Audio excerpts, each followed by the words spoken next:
It'd be nice if I turned on my mic and you guys. Hello, everyone. Welcome to Heroic Studios Gaming channel. I am your host, Scott, of Heroic Studios Gaming.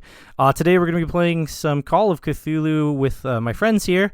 As you could see, we're going to be playing various characters in an adventure that I wrote called Black Blood of the Earth. The link for the info downstairs. You obviously can't click it, but down below me, right below the Call of Cthulhu icon. So you should be able to see it on your screen to be able to type that in. But basically, if you go to shoggoth.net and look up their October Nomicon scenarios, you'll find this one, Black Blood of the Earth. I'm not sure if there are any other ones up there, but there's definitely mine, which is I talked with them. We got it all written and everything, so it's all good. So welcome to the stream. Hello, everyone. If this is your first time, thanks for coming. If you're watching this after the fact, cool. Thanks for coming to that, too. Today, we are playing with these people. We're playing various different people in the 1920s. In fact, this adventure takes place in 1925 on, get this, October 30th. How fitting. For some of us, that's what date it is right now, because we crossed the midnight time line, didn't we, there, Lance? Yeah. It is October 30th, yep. Yep. I had to check my calendar.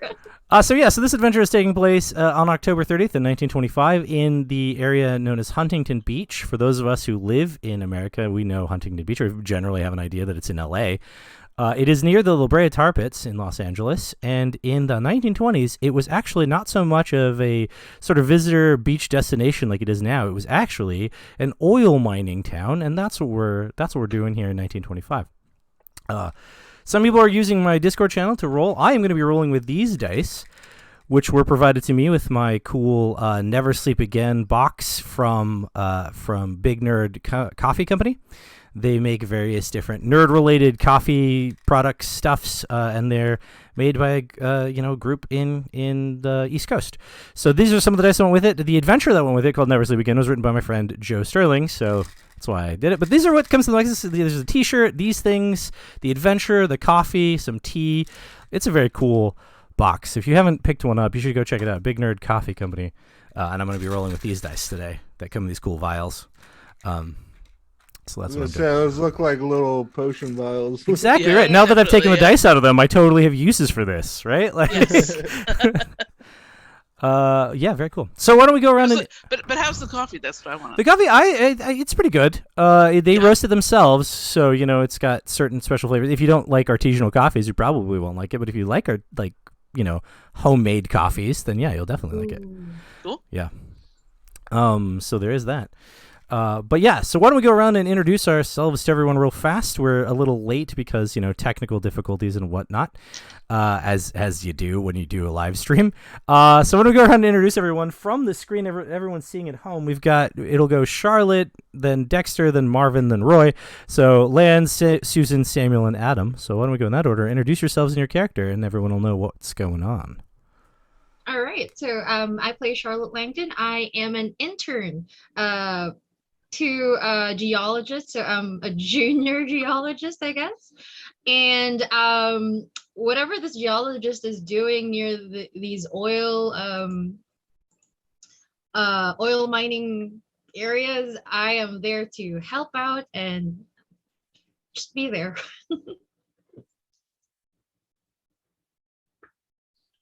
I am Susan Benville. I am playing Dexter Pierce. Dexter Pierce is a private detective type agent who has been hired by management of this oil drilling company to basically make sure that there is no union organizing, no scabs, no reds on site. Hello, my name is Samuel. I'm playing Marvin Hughes. Hughes, and he's Hughes. Yep. He's an oil field engineer, and this is like his first day at the job. So here I am.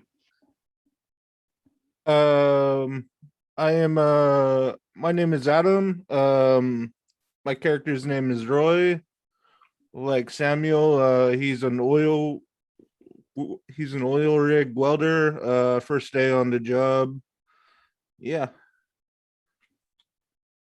It's interesting that it's the first day on the job for both of you because today is the worst day to start your job. Well, we Not don't how know horror that yet. movies usually start.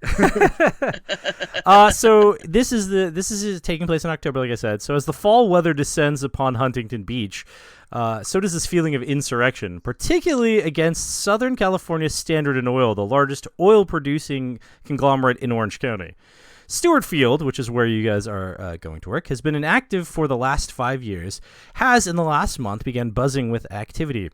The workers here don't seem very pleased with the situation, for as you all arrive for various reasons that you were invited to come to this location, each of you got a kind of note that said Stewart Field, Southern California Standard and Oil, Mr. Baker, Foreman, 9 a.m. It's like a telegram style like message that you were given. As you arrive at Stewart Field, because Marvin and Roy are thinking that they got a job, right? Like, Yep. this is the kind of thing. You arrive, and it seems like all of the workers are outside picketing the oil field. So there's a whole bunch of workers, probably 100 guys, standing outside sort of protesting the Southern California Standard and Oil, which, like I said, you guys know is the largest conglomerate of oil production in Southern California this year, at least, if not many years leading up to this. And we're all there in the Yeah, you all arrive however the you... foreman check. No, you haven't got the foreman check yet. You're outside. You're actually outside the Okay. property when you arrive. So you arrive however you do, whatever means you have, whether that's by taxi or your own vehicle or something else. You arrive on site, whether you walk there, maybe you live in Huntington Beach and you just walked there. However you Gotcha. got to the area, you arrive to find that the entrance is being picketed, like a bunch of dudes with pickets. But as you look, there is a way in. So there is a thing. So as you look around, you'll actually see that there's some security guards that have clearly made a slight path for scabs and or people trying to meet with the foreman. But right now, that's the first thing you encounter is a whole bunch of people like shouting and talking about how... So what is their problem? What are they protesting about? Yeah, so they're on strike particularly because it appears that their wages have been withheld for some reason, or at least they're not getting paid enough. It's very unclear, but something about wages and something about working conditions on the site. This would be totally the spot where I just turn around and walk away. Sure. But I'm not going to do that. I think that Dexter Pierce would be walking straight up to the security guards and admonishing them for allowing the picketers to get too close to the entrance, and tell them to push these lazy scoundrels back, to clear the way for the work to be done. The one security guard you're talking to, he's got like a nightclub kind of thing, and he's like, "What do you think we've been doing?" And he tries to push some back, and some guys like spit at him and stuff like that. And then Dexter will just walk in. Yeah, absolutely. Yeah, like they don't you get the people kind of yell at you or shout at you, call you scab, whatever. They have no idea what you're doing there. Right. But they don't stop you from going in, right? They don't physically try to restrain you from going inside. Charlotte is threading through the crowd, I guess, as horrified as she is. It is her first day as an intern to Professor Carey, the actual geologist. She's like, I gotta get this job done. And my grade depends on it. Yes, my grade depends on it. And the professor himself is not around, so she's assuming this note came from him, like, just be there, do spade work. So she's carrying her little, I don't know, lunchbox or something like that. Yeah, sure. She's threading to the crowd, and leather kit with a bunch of tools and surveyor equipment and stuff, like small versions, mini versions for geology stuff. Yeah. Professor Carey's stuff in case he arrives. Mm-hmm. So she goes up to the security guy and says, Mr. Baker, the foreman, I'm supposed to be here. Charlotte Langdon. He sticks out a big thumb. And he's like, inside, and then keeps trying to push back these guys to keep them from going into the actual site. Good luck. She Yeah, goes. After a while, Marvin is looking at the people. He tries to go around them and to the guards and introduces himself and gets inside. Sure. Yeah, the guard lets you through. And Like one guy, as you're going in, he shouts, "Enjoy your triple wages, man, scab!" Right as you go in. Yeah, whatever. I mean, scab's wages are like high, right? So I mean, there's that.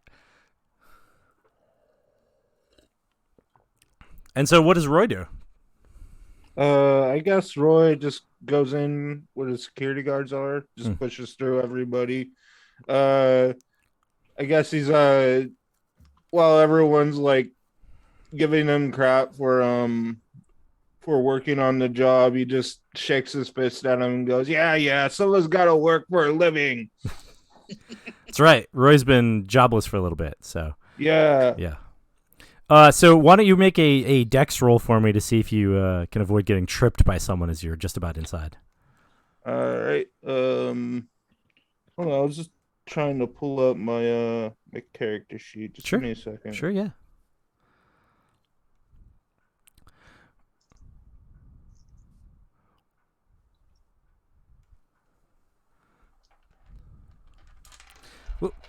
Lost control of my dice.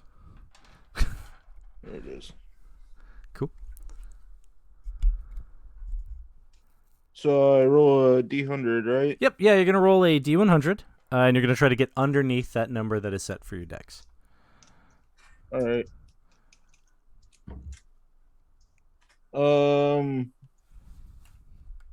0, and a 9. Okay, that's really That's, good. That's a 9. Cool. Cool, yeah, so someone goes to trip you That as was you lucky. go... Whoops, sorry? I said that was lucky. Yeah. Someone goes to trip you as you go inside, like someone sticks their foot out in your way, but you kind of just like deftly dodge it. You just kind of step around it. And it just makes them look like they're dumb, because like it was very obvious they were trying to trip you. And you just like walk past, like, you know, right after you told them like someone's got to work for a living, and the guy tries to trip you, like, see your foot there. Let's go ahead and go around that. And so you don't end up getting tripped on your way in. So you come in like at the same time as everyone else. You kind of join the others inside who have just gotten inside the facility, and when you do, you see that there's a whole bunch of people, like not at nearly as many as are outside protesting, but you know, a handful of people, probably a dozen or so workers that are doing various different things to get ready for the day. They're like sort of, you know, unrolling or rolling things up. They're, you know, moving boxes of things, stacking them on top of each other. Some of them are like cleaning some tools and putting them together in like a, you know, a toolbox or whatever. But all of them seem to be smoking these Sullivan cigars. They're just a special kind of brand of cigar, and they're all smoking one. Every one of them seems to be smoking one or holding one, or one's in their pocket. Everyone on site has these cigars for some reason. You know, Dexter Pierce will, you know, sort of look askance at them and make sure that nobody is actually smoking while on duty. Oh yeah, there's totes people smoking while on duty. But I mean, not as long as they're working while smoking. Oh yeah, for sure. They're not just sitting around smoking. Nobody's taking a cigar break on Dexter Pierce's time. Yeah, right. They're cleaning tools and smoking, right? Like they're doing stuff. Yeah. Right. You know, They're doing and doing. Right. Whatever it is they're doing for scab wages, yeah. Right. So Dexter Pierce will walk, you know, sort of briskly up to the foreman's. Well, the foreman's shed is not easy to find. It's not like immediately when you walk in, which is weird. Normally, it's right near the entrance, but this one is not. As you get in, you also notice that this is actually quite a big area. Like this is a couple of acres at least. Based on the size of the fence that goes around the property, it's somewhere in the neighborhood of like 14 acres of land, and there seems to be only one standing oil rig on this property. It's far away from the entrance. It's not near the entrance. It's farther on the property, and so it's like it's a very big area. There's some trees all over the place, and it looks like there was once some construction going on at somewhere. Like there was like they were building a house, but after laying the foundation, that was it. They didn't build anymore. Then I'll snap, sort of like point at the nearest guy to me. You there? Direct me to this Foreman Baker. He sort of takes a cigar and he kicks off the ashes, like, it's over there. And he points at like a group of trees, and you can see a shack kind of in the trees over there. Get back to work. Yeah. Is that loud enough for most people to hear? Oh yeah, like I assume she was like being loud about it, right? Yeah. Oh yeah. And the guy's like, over there. This goes back to Yeah, like, I do follow this guy who is yelling about stuff. Same. I was gonna ask, but I'm just gonna follow then.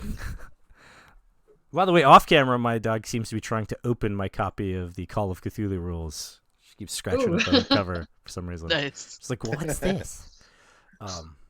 Anyway. You think that's your dog? Yeah. Ooh. Yeah. Ooh. Sanity Roll. That's a whole story about a cat that I have to tell you guys later, but not today. Not right now. That's not the time. So it's pretty easy to find the shack once you know where it is. You do have to kind of weave around through some trees in some undeveloped area of the property, but you can get to it. It's a 14 by 14 foot box essentially with a flat roof set on the northeast corner of the property. It doesn't have any windows. It just has a door, and it does say this really haphazardly made sign that says "Foreman," right, and it's nailed to the door. Dexter will go up and he'll just, rap on it very smartly, wake up anybody who might be asleep in there. Sure. So after you rap on it, the others are kind of joined you at this point because a little moment of walking time. The door snaps open, and there's a guy, sort of a little bit heavy-set guy in a suit that looks like it's nice, but also a little out of fashion. And he's puffing on a Sullivan cigar, and he's like, "Oh, come in," and he starts waving you in and moves out of your way. Well, I do follow Dexter in. Yep. Before you even introduce who you are or what you're doing there, he just turns around with his box of Sullivan cigars. He's got this, it's 5 dozen cigars in a box, and he just offers. He's like, "Oh, have a cigar." Yeah, I'll just take few and put them in my pocket, but I don't light It's all one right. yet. It's a little early in the day. It's never too early for a Sullivan cigar. Dexter pulls out his pipe. You could see on the box the SCS&O brand label, on the box, spray painted on kind of thing, haphazardly. It's like they recently acquired this cigar company kind of feel. So after everyone does or does not take a cigar, he then goes, "Oh, go ahead, have a seat. Oh, yeah, I'm taking a cigar. Right? I mean, to be fair, this cigar, one of these cigars is probably at least a day or two's wages, right? So might as well, right? Yeah. Right. You don't smoke, that's good money there. You're right. You could sell that. You sell it on the street somewhere. I kind of imagine Roy says that while he takes it and looking askant, start puffing on the pipe. So, Baker, what's the situation here? Looks like your workers are out of control. Yeah, thanks for coming. I know we've got a lot of protests happening, so great to have new workers on the site. And he just assumes you're all oil workers. Okay. We were, at least you seem to be under the mistaken impression that I'm a roughneck, and I kind of look at Roy like this one. That would not be the case. I've been sent by the main office to, I assume, participate in managing the security situation here. Dexter Pierce. I'm from the agency. Senior man. Oh. Well, okay. I guess I just thought you were some of the other scabs that came on the site. Well, I'm sorry. And he brushed himself off. He kind of puts the cigar down. And also, I'm not going to be doing so much of the manual labor. I'm the engineer. Oh, okay. Also sent from the SES&O company? No, I just applied a few days ago. Right. Marvin. Yeah. Okay. I'm sorry, Marvin. I didn't recognize that's who you were. I apologize. Yep. All right. Well, Excuse me? and you are from the company, or you are from somewhere else? Well, I am from the company, sort of, but not really. I'm more. I work with Professor Carey, the geologist you asked for. He's not in here today. I'm here. He sent me, to start. Oh, right. Okay. Well, then let me just explain what's going on, so that way we can all get on the right page here. So we have an oil production going on right now, as you can see, but there have been some, unexplainable things. We had a guard killed. A guard died last night. Last night, and a couple nights ago there was some other incidences, which is why we had guards. We essentially assume that someone here is sabotaging the site and is trying to make it hard for us to be able to produce oil. We're not sure who that is or why, but that's why we hired the security company that you saw outside, and they were like, we had a contract with them. But then one of them was killed, and so we have, I believe that's why you're here, Mr. Pierce. Is that what you said your name was? Yes. Mr. Pierce. And I'm sorry, I didn't catch your name, Dr. Carey's assistant. Charlotte Langdon. So Dr. Carey, because of the situation that's going on, there's actually like a particular situation that we need Dr. Carey's specialties for. But it seems that instead of him, they sent you, but that's fine, because as long as you have the skills that we need to do the survey, then it should be okay. And then obviously we need workers for the stuff, but we also need workers for the investigation, because some of it includes some moving of heavy lifting things. So, if you guys are willing to participate, I'll give you even more wages than you would get for being a scab, you two who are obviously roughnecks. Well, speaking of wages, how can you guarantee that we will get paid? Because there's like 100 people saying that you aren't paying. Oh, well, that was because, okay, so let me explain a little bit more about the sabotage. So when the sabotage was happening, we have been unable to determine who was doing it. So in order to force the person to come forward, or to force the others who maybe witnessed something to come forward, we told everyone that we were going to withhold wages until the saboteur was found. And then they didn't produce the saboteur as we expected. So we have the money. I can pay all of them. We can pay all of them for the rest of the month, and next month, and the rest of the year. But we were withholding the wages so that they would give us the saboteur. That is normally an excellent strategy. Vermin normally turn on each other very quickly. How long have they been picketing? It started this morning. It started this morning when they arrived on site. They came on site. Then their union organizer, he called for the protest, and then they all just went out. Give it a day or two. The week will begin to cave. That's what we're hoping for. But we're also hoping that perhaps maybe we can solve this mystery in the meantime, while we have less people, and hopefully the saboteur out of the way while we look into this. Everyone who is currently working on the site today has not been here before. It's their first day, just like yours. So what is the nature of the sabotage? Well, mostly we keep finding equipment that's been damaged. And so when we'll come in the morning, it'll be damaged. The rig itself, the one operating rig that we have, keeps getting damaged. It just seems like somebody's trying to undo the things that we do each day. Do the saboteur know what they are doing, or is it just mashing it with completely wild, just smashing things kind of thing? So whoever it is isn't an engineer, right? It is someone that is on the lower rung. And this guard who was killed, how was he killed? Well, it seems like he was crushed or smashed, probably with the same hammer or whatever it is tool that they're using to cause the sabotage.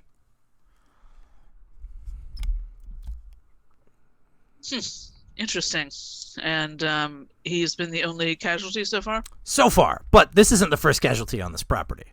I'm sure you were all aware of the incident about 5 years ago. Of course I am, but I'm sure that Mr. Hughes and Miss Langdon and this young fellow over here could probably be refreshed on that. Actually, Roy would probably be the one who knows most about this incident. So Roy, what it is that you know, and this is for everybody, like sort of express to explain a little bit. What Roy does know about the situation was that about 5 years ago, this Stewart's Field it became like an oil thing, kind of popped up, because I assume you've been in the oil business for a while. But it sort of popped up, and it was being worked, except that the owner of it, this was a big deal out here in Huntington Beach. The owner of it, apparently one day, after firing several crews, finally killed 3 of his workers on site and disappeared. They found the bodies the next morning when everyone came out to do work. 3 of them had been crushed with a hammer or some large hammer-like object, and the owner was gone and was never found. Dang. Yeah. It's That's why this field was unworked for so long, is because the police were still trying to investigate, and eventually, as of the October 1st, had finally released the property. Well, a little bit before the end of September, released the property for purchase, because the owner who they believe is in hiding somewhere just never came forward. So they released it for purchase. SCSNO snatched it up, and that's why it's been really active. That's what you know. Okay. Well, I suspect that the former owner has probably returned and is attempting to undermine operations here in an attempt to devalue the property and regain it.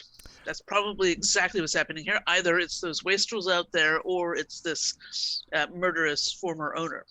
Well, I agree with you. That. I agree with you. I would have gone down that road a little bit more, but this morning they found a tunnel, and that's why we called Dr. Carey. A tunnel? Mm. Where? Very near the oil rig on the southeast end of the property. Apparently, according to the one worker who gave us a report before he joined the picket line outside, there is a cavern at the end of this tunnel. And what makes you think this tunnel has anything to do with it? Was that tunnel not there the day before? We didn't have any knowledge of it prior to this incident. Is it a naturally formed tunnel, or It appears to be. It appears to be dug by human hands or in shovels and stuff. So an old mine shaft or something. Yes. It seems like that. The cavern underneath seems natural. That's why we asked for Dr. Carey. I can do it. I'm about to graduate. Yeah. All right. Why do you think this cavern is that where? That must be where you think this former owner has been hiding. Yes, you are. Yes, you're finally understanding what I'm saying. Yeah. I think that it's possible that this owner has been sort of living in a cavern or something underneath the property, and that's why I would agree with you. But there's also some strange activity involved here. It's not a natural, like, we don't see the fence cut, things like that. There's a whole tunnel. Have you explored the tunnel to see if it actually exits the property? We have not. We had one worker go down into the hole, and then he came back to report what he found. And before he could give us more than just a cursory piece of information, the union organizer, and he seems very angry about the union organizer waves thing. He's like, he called for the protest, so we have not been able to get more information. What's that person's name? The worker or the union? The cur. The worker. That un-American. No, the union organizer? Yes, the union organizer. The rabble rouser. His name is Sal. What about the guy who went down? Do you have his name? Johnson. Big House Johnson's what they call him. Which is ironic because he's the smallest man on the site. Oh.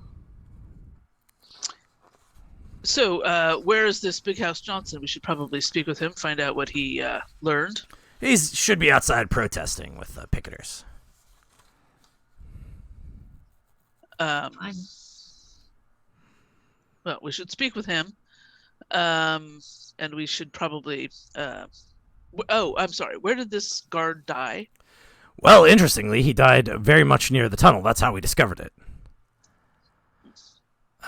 We found his body near the oil rig, and we checked his notes, and it seems that he was noticing something over on that end of the property for the last couple of nights, and he finally was investigating something that he'd heard, I guess, that evening. But when we found him in the morning, that's where we found him, and then we realized that not far away was a tunnel in the ground. Oh, do you have his notes? We do. And he sort of kicks this box that's sitting next to his desk. It says Stewart Field, but it's got it doesn't have the SCSNO label on it. It seems like this is probably the box of notes from the previous owners / property notes that were in existence before SCSNO took over. But then on top of it, it's got the security notes and that kind of stuff. Some more recent surveys, essentially. Can we take it? Sure, you can go ahead and look at it. I have to go out and start checking on the workers, make sure they're actually working. So is there any like a paperwork we need to go through, or how do we handle the recruitment and whatnot? I'm sorry, are you asking paperwork for pay?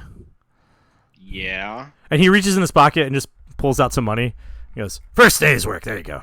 And he hands you like a wad of cash for you and Roy. Okay. Because the other two were sent by the company. He doesn't have to pay them. Anywho, thank you, Mr. And I'll be going and checking the oil pump equipment and so on, and they can, Mr. Pierce and Miss Langdon can go check the tunnel and whatnot. So and Roy, what are you doing? First day on the job, I work here. I'm a welder. Okay, let me and you go check the equipment, and those two can check the tunnel and the accident site. Yeah, and I would just let you know that that tunnel is not easy to get down. So, just a suggestion that one of you, if not both of you, should probably help them with the tunnel.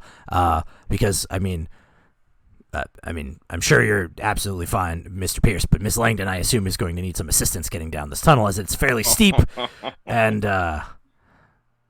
yeah.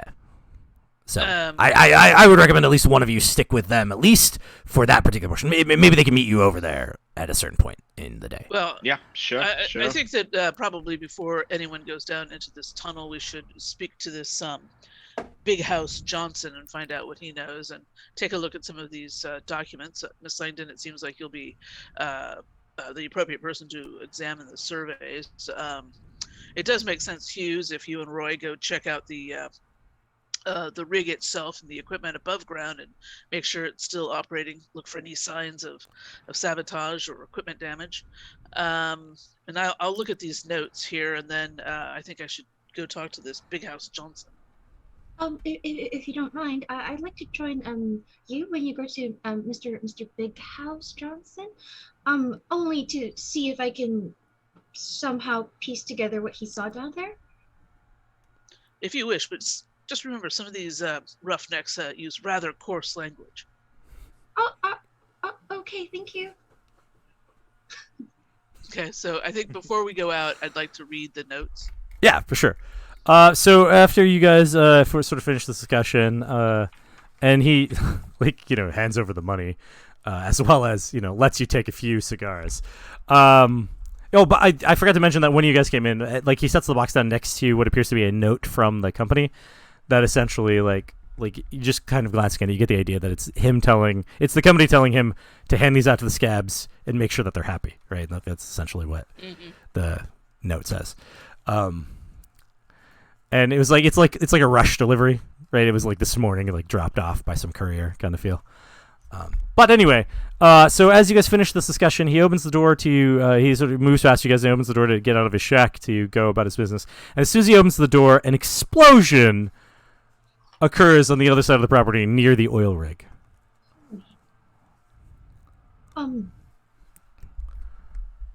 Well, at the sight of this explosion, Marvin just yells like, "Oh shit," and dodges inside the shed immediately. Just goes inside the shed, you said? Yep. Yeah, okay. We're a bit of a distance away, right? Yeah, it's the opposite end of the property. So you're not right next to the explosion. This is my goddamn first explosion. That's fair. That's fair. Dexter would pop out of the shack and immediately look towards the picket line and see if they're rushing in or if this is some sort of attack from them. Absolutely. And then probably Baker's already out. Yeah, so Baker stepped outside the door and then it's like, right, Gotcha. And I think Pierce would head towards the explosion. Sure. What about Roy and Charlotte? I'm grabbing the notes. Okay. And do I see any packs of cigars lying around since he offered earlier? Oh yeah, the box is still sitting on his desk. Oh, I grabbed two, Yeah. and then I head out. Okay. Well, seemingly this was an not so much of a thing. I just stand up, dust off, and like look at what's going on. Sure. And what about Yeah, I Roy? guess. Yeah. I guess I'll start making my way towards the explosion, see what's going on. Sure. Okay. Yeah, and so Baker also, he like kind of rushes out and starts looking around. You can see that he's like counting all of the scab workers that are inside the property. The outside of the property, the gate seems to be maintained by the security company. Like while they're surprised at the explosion, a lot of them are turned around looking in the direction of the smoke. A lot of the protesters are also sort of stepped back, and they're like in sort of shock of the explosion itself. But nobody seems to be rushing in. But meanwhile, the scabs, like he's counting all the scabs. The scabs are just as like thrown off. Some people are doing the same thing you guys are doing. Some of them are rushing toward the oil rig. Some of them are like just holding what they're holding and like staring at it.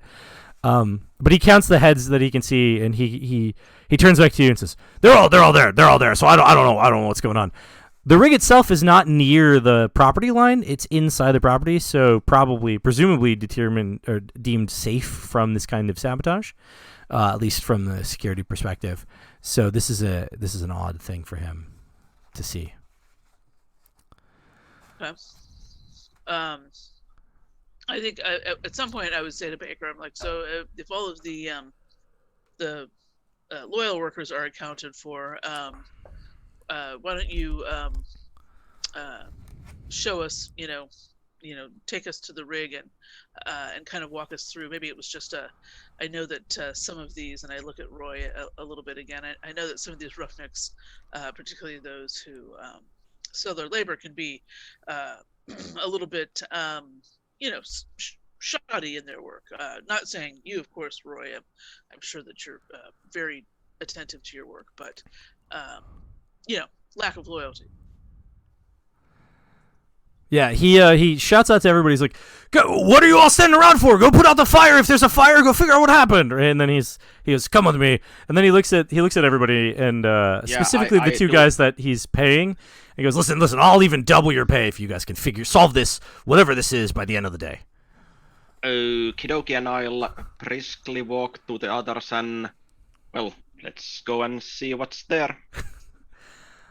Yeah, so by the way, just so you understand, you're getting offered like 6 times the regular wages if you solve this in one day.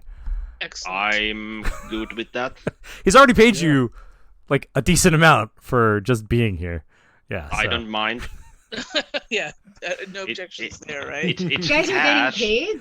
Yeah, they're getting paid. I'm an intern. You're an intern, and Dexter was sent by the company, so Dexter's getting paid whatever the company agreed, which is probably far more than any of these roughnecks anyway. Right. I think we just assume Charlotte's not getting anything out of it. Yeah.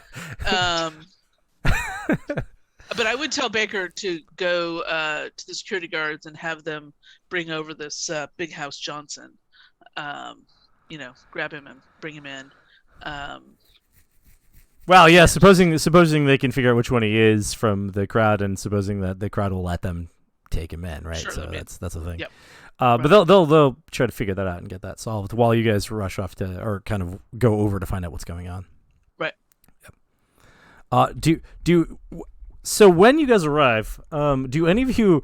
The rig is still a little bit on fire. There's still some burning and stuff. Do any of you want to participate in putting it out, or you just want to move past that scene? And I'll tell you what it looks like after they put out the fire. I would certainly look at the engineer and the roughneck and assume that they're going to go help. Yeah, I'll try to help. I mean, you don't have to. This is the thing, is you've already been paid to like investigate now, not do oil work.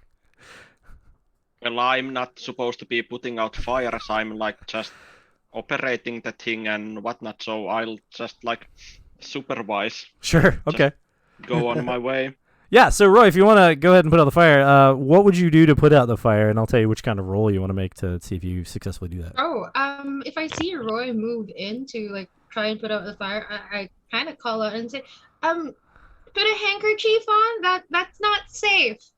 Please, or anything. Are there any like hoses around, like fire hoses or anything? There are not, but there are some buckets of water and things laying around.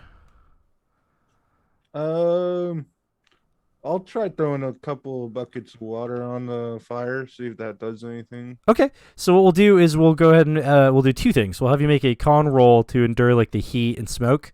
You know, as Mhm. Lance was just saying that you may have to like put a handkerchief on because inhaling smoke is bad, MK. And then we'll have a dex roll to see if you can successfully hit the fire with your water instead of just sort of splashing it all over the place. All right, con roll. Yep. That's 90. Is it a big fire? It's not a big fire now. Like it's just like the burn off from what remains from the original explosion. The con roll was a 98. Ah, okay, okay. And then the dex roll. And then the dex roll is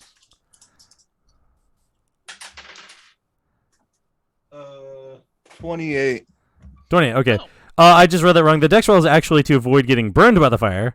So it's an int roll to hit the right place for the fire. So if you want to do that one real fast, let me see if you hit it. All right. I finally read my notes and was like, "Oops, I read those in the wrong order."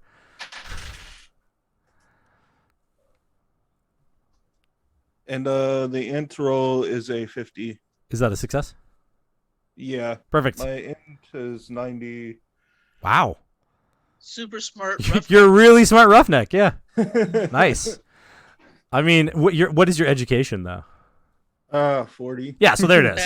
So like he's really smart, but he didn't necessarily make it all the way through school, right? Like that's the thing. He's a dropout. Yeah, right, exactly. But he's really smart. He just Yeah. Yeah. the roughneck that on really his smart breaks to like be does able like the to- crossword, the like New York Times crossword puzzle on his break, you know? Right. As That's he's totally canon. covered That's just in so oil good. and stuff, right? Like his hands are all like calloused, and he's like doing the crossword puzzle. Dabbing his pen in with his tongue. Yeah, right, exactly. Yeah. Exactly.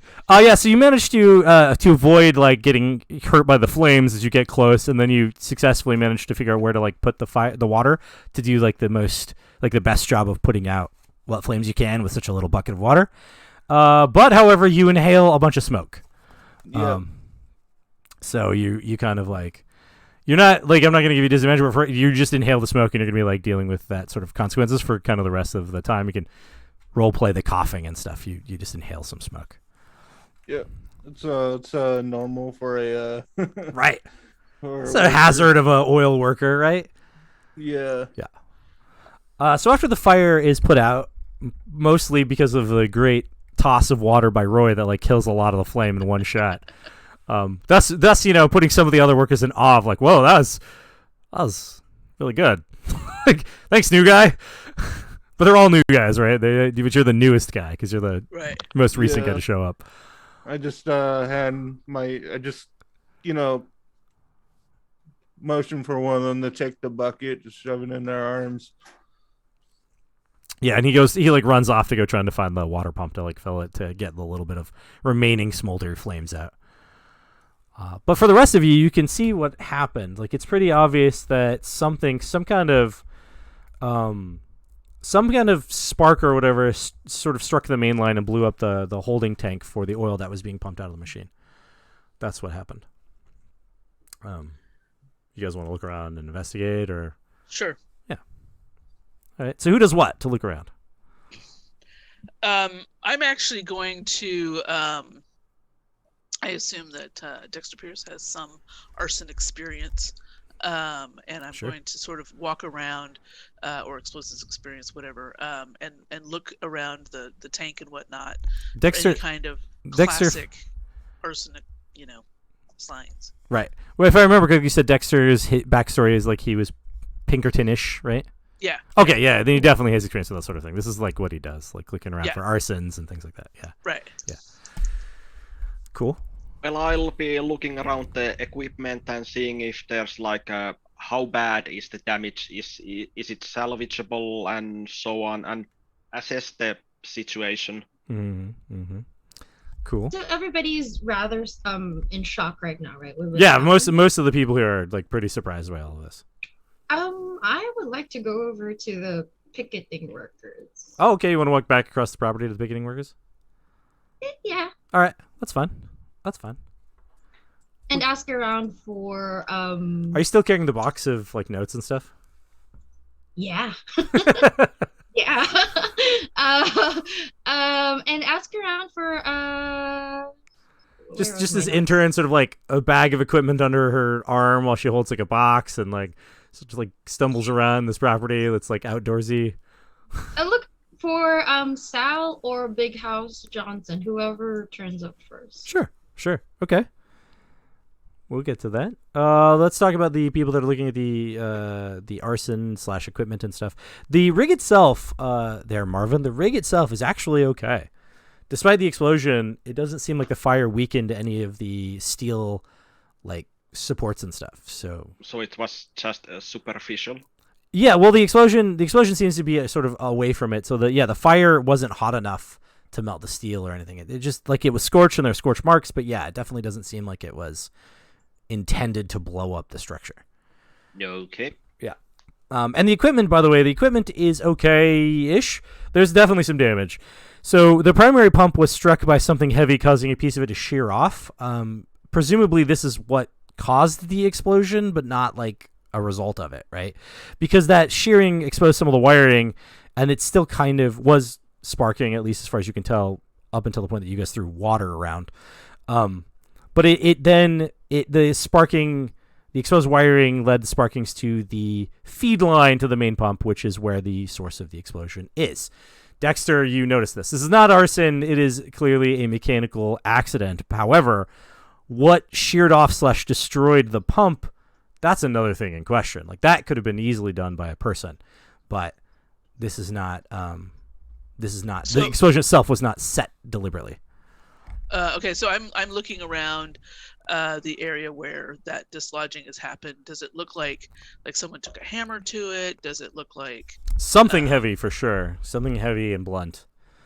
Yeah. I guess go ahead. There's a trail of sulfuric acid that leads away, like drippings that lead away from the site. Probably in a trail in a path. Looks like it was dripped off of someone who walked away or moved away from the machine itself, but there's no footprints, just this trail. I'm going to turn around and I'm going to be like, where's that's the sulfuric acid? I meant sulfuric crude oil. I'm sorry, I said acid. Okay. The mind spoke, but that's not what I meant to say.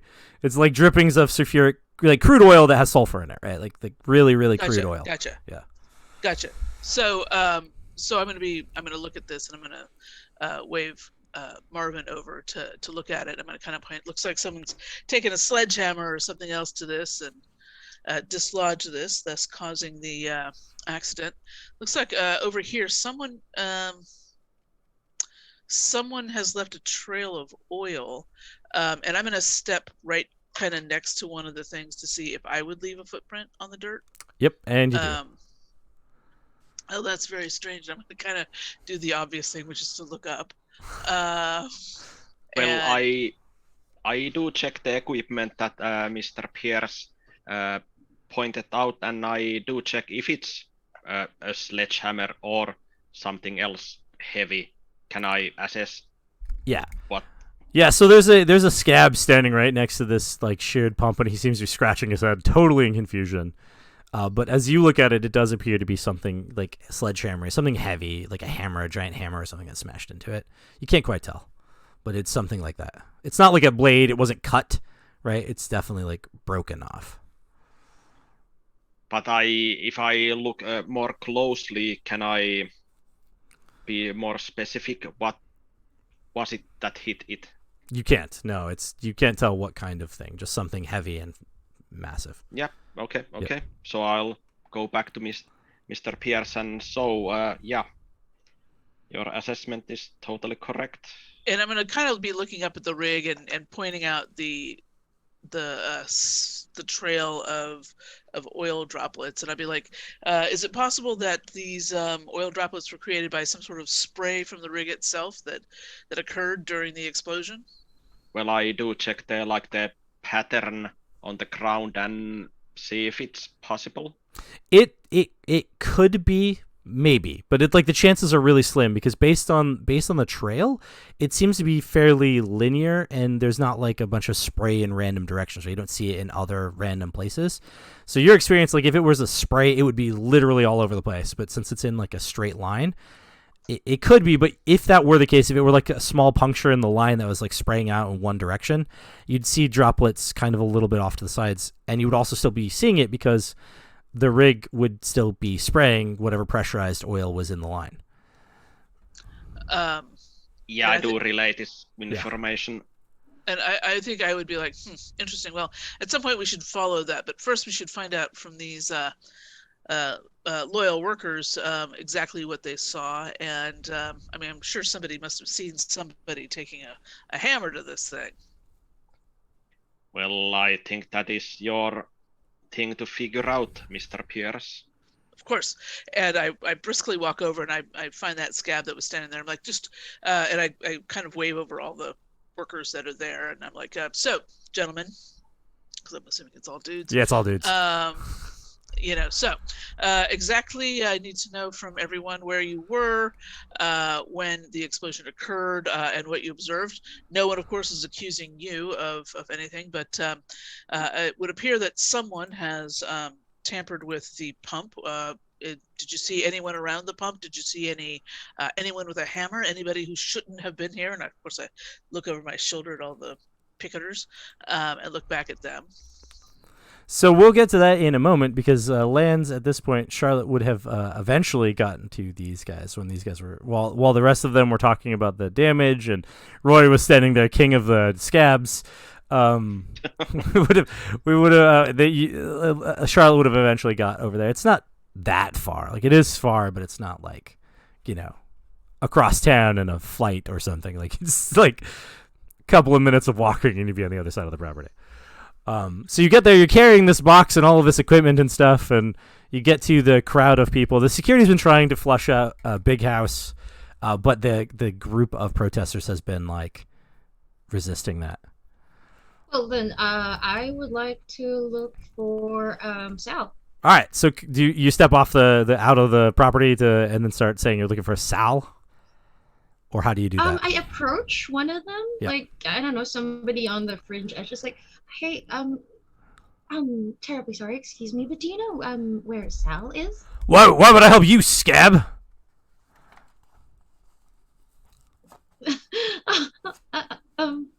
Well, I had some questions for him, and I don't work you with might- scabs. And then the next guy is like, yes, scab.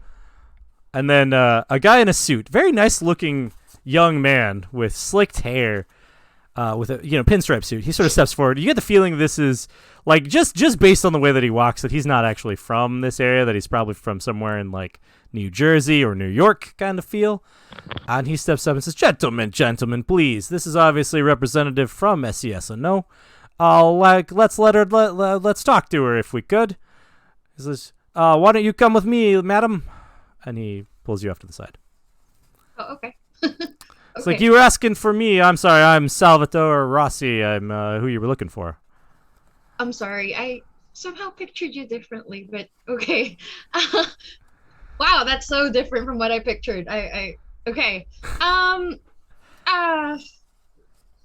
Yeah, he's very slick, very, very well dressed for I a was union thinking of organizer. like a worker, solidly earth sort of person, but okay. Mhm.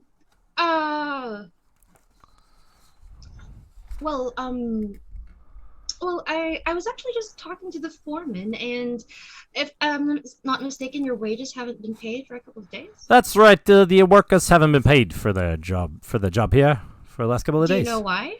Well, it doesn't matter really. It's the company's business to pay the workers, don't you think? That's true. But I do have a way of getting it fixed. I certainly hope so. I assume that's why you're talking to me. Good. This is a negotiation, is this not? Sure. I need to talk to Big House Johnson. Well, of course you can talk to Big House, but what does that have to do with getting the wages back for the workers? Well, he knows something that the company wants to know, and if we can get our answers, the company is more than willing to continue paying. He leans back and says, well, is that the case? Well, if the company wants to know, then they can stop paying the wages and we can have him get back on site and tell them exactly what he heard or saw or whatever it is that he knows that they don't know. You seem like a smart dame, so I think that you can pass that message on to the company. Don't you believe?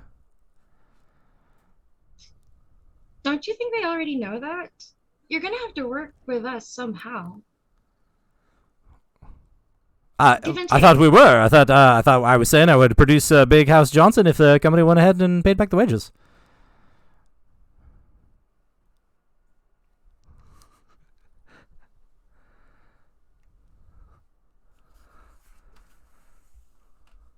Do you know why they sent down Big House Johnson down the tunnels? I don't. I actually don't know who Big House is, but I'm sure that the men would tell me who he was once we got this sorted out. I don't even need to talk to you, but okay. All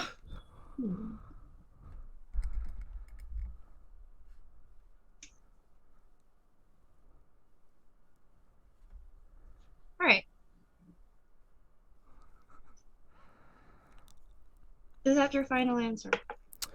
Well, of course, that's the final answer. That's how it works, doll. That's how it works. We negotiate, and you give me what I want, and I give you what you want. That's how it works.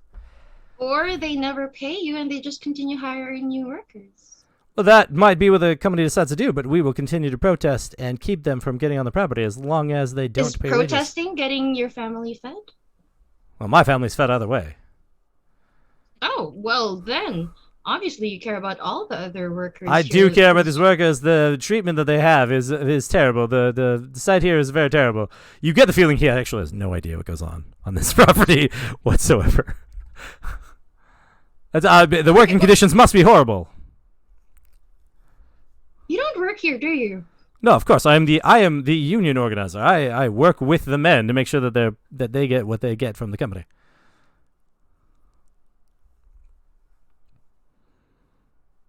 Okay, in that case, good day, and I'm gonna go speak to the men myself. Well, you can definitely do that if you would like, doll, but they are very rough people. If you think that I've been treating you bad right now, wait until they start talking to you. Good day, sir. Have a good day, ma'am. Crap. Okay. I try to find someone else. Yeah, sure. You grab some random guy. Yeah. You know what? I'm gonna grab some random dude and say, you know what? I hold out a whole box of that cigar thing.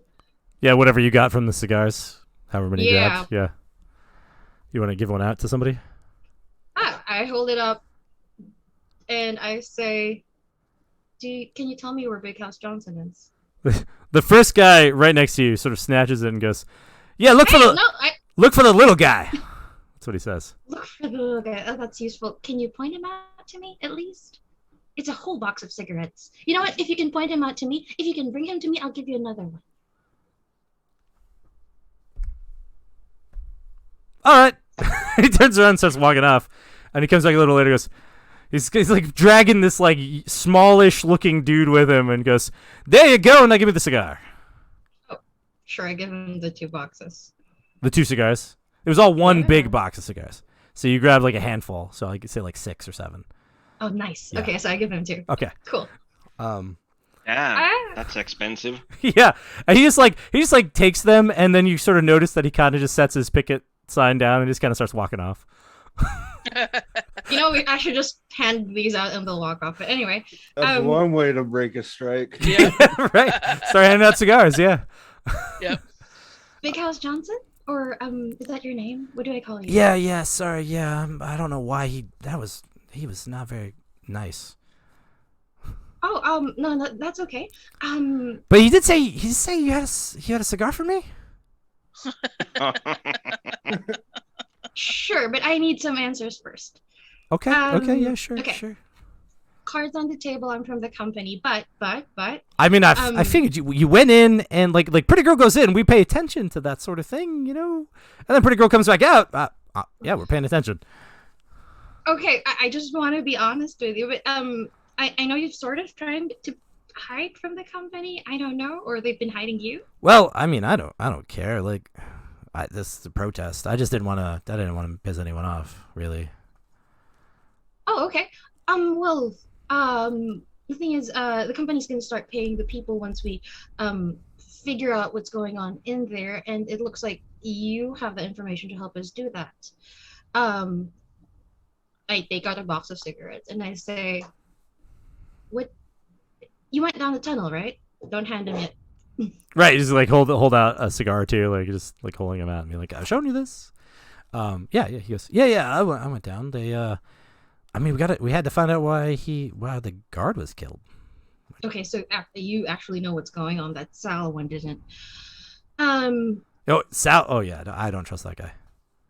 so I hand it over to him and I say, "What do you see down there?" Well, Actually, would you be willing to talk to the investigator? he looks at the two cigars like, for two cigars, yeah, I'll talk to everyone. For three, I'll even go back on the property and talk to whoever. Oh, great! Come on, here. I hand it over to him, and then I start dragging him back in. Yeah, so he goes with you, and it's like all of the protesters start spitting at him like scab, like they start calling him names, turncoat, whatever other like things they come up with. Couldn't we have like gone sneakily or something? Well, you have to go past everybody to get back in, right? Oh, Like, okay, never mind. Yeah. So when they see him walking back in with you with a couple cigars, they stuff in his pockets. Like they're not happy about it, and you can see like you know who Sal Rossi is now, and so you see him give like the disapproving like eye at. I smile at him. I think we lost Lance. Yep. We did? Oh, damn. Yeah, I think she's frozen.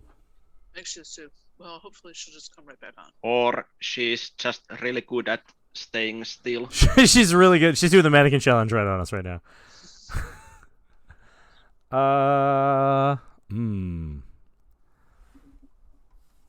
Well,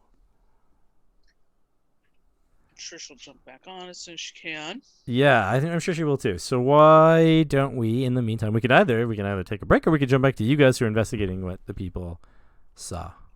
I mean, we can do that. I think Dexter Pierce would be sort of interrogating the workers. Wow, that sucks.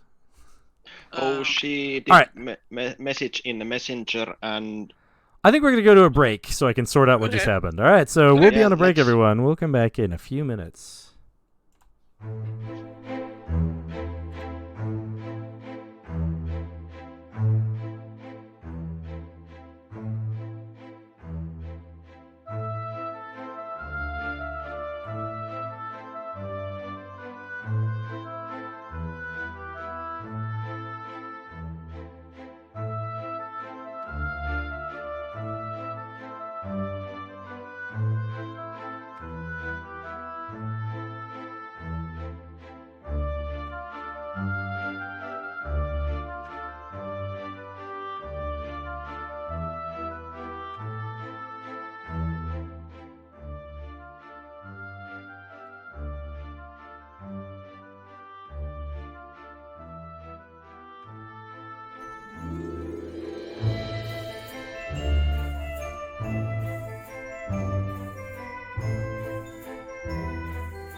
Okay, and we're back there. I unmuted you guys before I unmuted myself. It's all good. All right, cool. That was a nice little break, and we got Lance back. Just some internet trouble, it seems. So Lance, you were bringing Big House Johnson past the picket line and the picket people into the property itself. We can, if you wanted him to talk to Dexter Pierce, then we can move forward. We can go back to Dexter and then have you join up with them in just a moment, if that's what you were. Yep. Okay. All right then. Okay, so we'll jump back over to Dexter, Marvin, and Roy, who are still over by the rig. And you guys were still like looking at equipment and stuff, and then Dexter was trying to find out what everyone saw. Right. Yep. Okay. So unfortunately for Dexter, the investigation is quite short. Nobody saw nothing. Because most of the people were still over by the front, or they were starting to move machinery around, but they weren't nobody was near the actual rig itself at that time. Which is how Baker was able to make a head count so quickly. And do I believe them? Yeah, they were. You remember seeing lots of people running from where you were over to that direction, and most of those people you saw running are the people you're talking to right now. Okay. Yeah. But if you talk to them about other stuff, they might have information. So what do you want to talk to them about? Well, so I would be asking them, about the prior events. They've all just appeared today. Have they spoken to any? Because they're all first time. Yeah, they're all new. They're all newbies, newbies. Yeah. Right. So you all came running after the explosion to help Roy here put the fire out. At that point, did you see anybody standing around? Roy putting out the fire is definitely what happened. No, there wasn't really anyone. Standing around. We all got here at the same time. I didn't see anybody. And what about earlier this morning? Was there anyone coming through the picket line, sneaking through the fence, as it were? Earlier this morning, isn't it like 9 a.m.? Yeah, it's still something? right at the beginning of the job day. So you guys arrived so that normally the job site sort of opens up around 8ish to start getting everything together, and it was around that time that they found the dead guard, and then they were look into this, and the guys went down the tunnel. They just found the dead they guard. Just the dead guard was the day before. Let me double check. I might have Sorry. said the information wrong. Let's see. Yeah, I thought the guard was a couple of days ago. Yeah. Oh, you're right. It was the day before, so it was yesterday. Okay. They found the body. Right. Yeah, you're right. Okay. I would not have assumed So this they was did everyone it. started out on the site this morning, and immediately they were having Big House investigate this tunnel that was found, and then when he came back up is when this random slick-looking union organizer was like, "We're gonna start a strike, boys," and that's what happened. Okay, so they so all of that happened this morning. Big Yeah. House went down this morning. Yep. Came back up. And so all of these people, it was their first day, and so they had no real incentive to be part of this oil workers union. They don't know anything that was going on, and so that's why they stayed Gotcha. as scabs. So what do you all know about this Sal figure? Seems like a nefarious type to me. Well, I mean, he definitely sounds like he's not from around here. I don't know where that guy is from, but I don't think he's from Huntington Beach. Yeah, he sounds like he's not from this great land of ours to begin with. I mean, he doesn't sound like a Ruski or anything, but Yeah, they come in all colors and all sizes, let me tell you. So I think that at this point, Dexter, who kind of condescends to everyone, would sort of be like, so show me where this tunnel is. they all kind of look at each other like, I don't know. They haven't pointed out the tunnel entrance. Is Baker around? He is not around at the moment. And I'm just going to be like, where is that Baker? Roy, do you think you can track down our missing foreman? I probably know where an oil rig foreman is, right? Yeah, he's probably around somewhere. You could probably guess that he's back near the entrance, probably near the machinery, probably standing around with his hands in his pockets, supervising like foremans do. Yeah, I guess I'll wander around the rig and Sure. See if you can see try to him. find him. Yeah, Marvin is still checking the oil spill pattern and just checking that out until Mr. Pierce is done with the guy. Sure. Well, the pattern actually continues in a linear path in a sort of weird, sort of northeasty type direction. Do you follow it, little bit. It's not too far from the rig. Like, Yeah. you're still inside of the rig. Like, you're not disappearing into the trees or anything like that. Yeah. Yep. Following it. So you follow it, and then eventually you come to a rigger flag, which is just like basically a piece of wood with a piece of like colorful cloth on the end of it. It's clearly been smashed to the ground, but you realize that it's there to mark the opening of a tunnel entrance, which is apparently underneath an outhouse. Like, there's an outhouse there. Oh no. Not going there.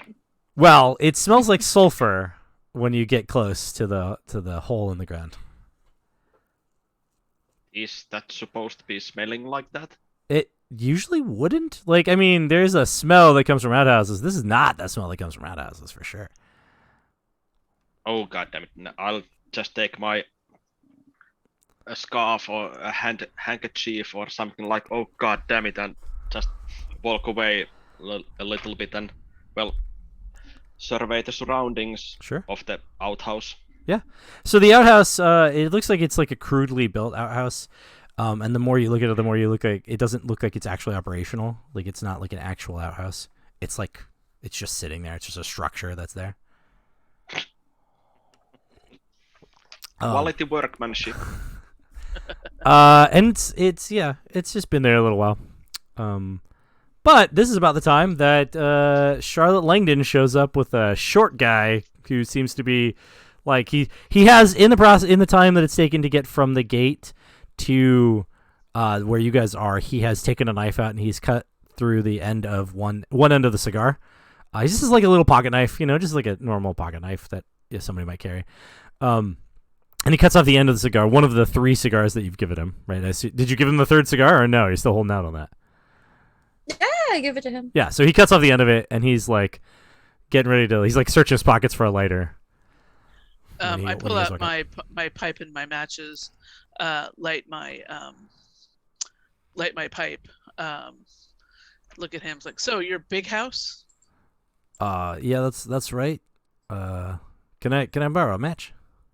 Sure, I toss him the book of matches. Okay. He like takes one out, strikes it, starts lighting the cigar. And I hold my hand out to get my matches back. Oh yeah. Yeah. Yeah. And he gives it back. Because of course I expect a worker to just pocket them. He probably would have had you not, made a motion that you were paying attention.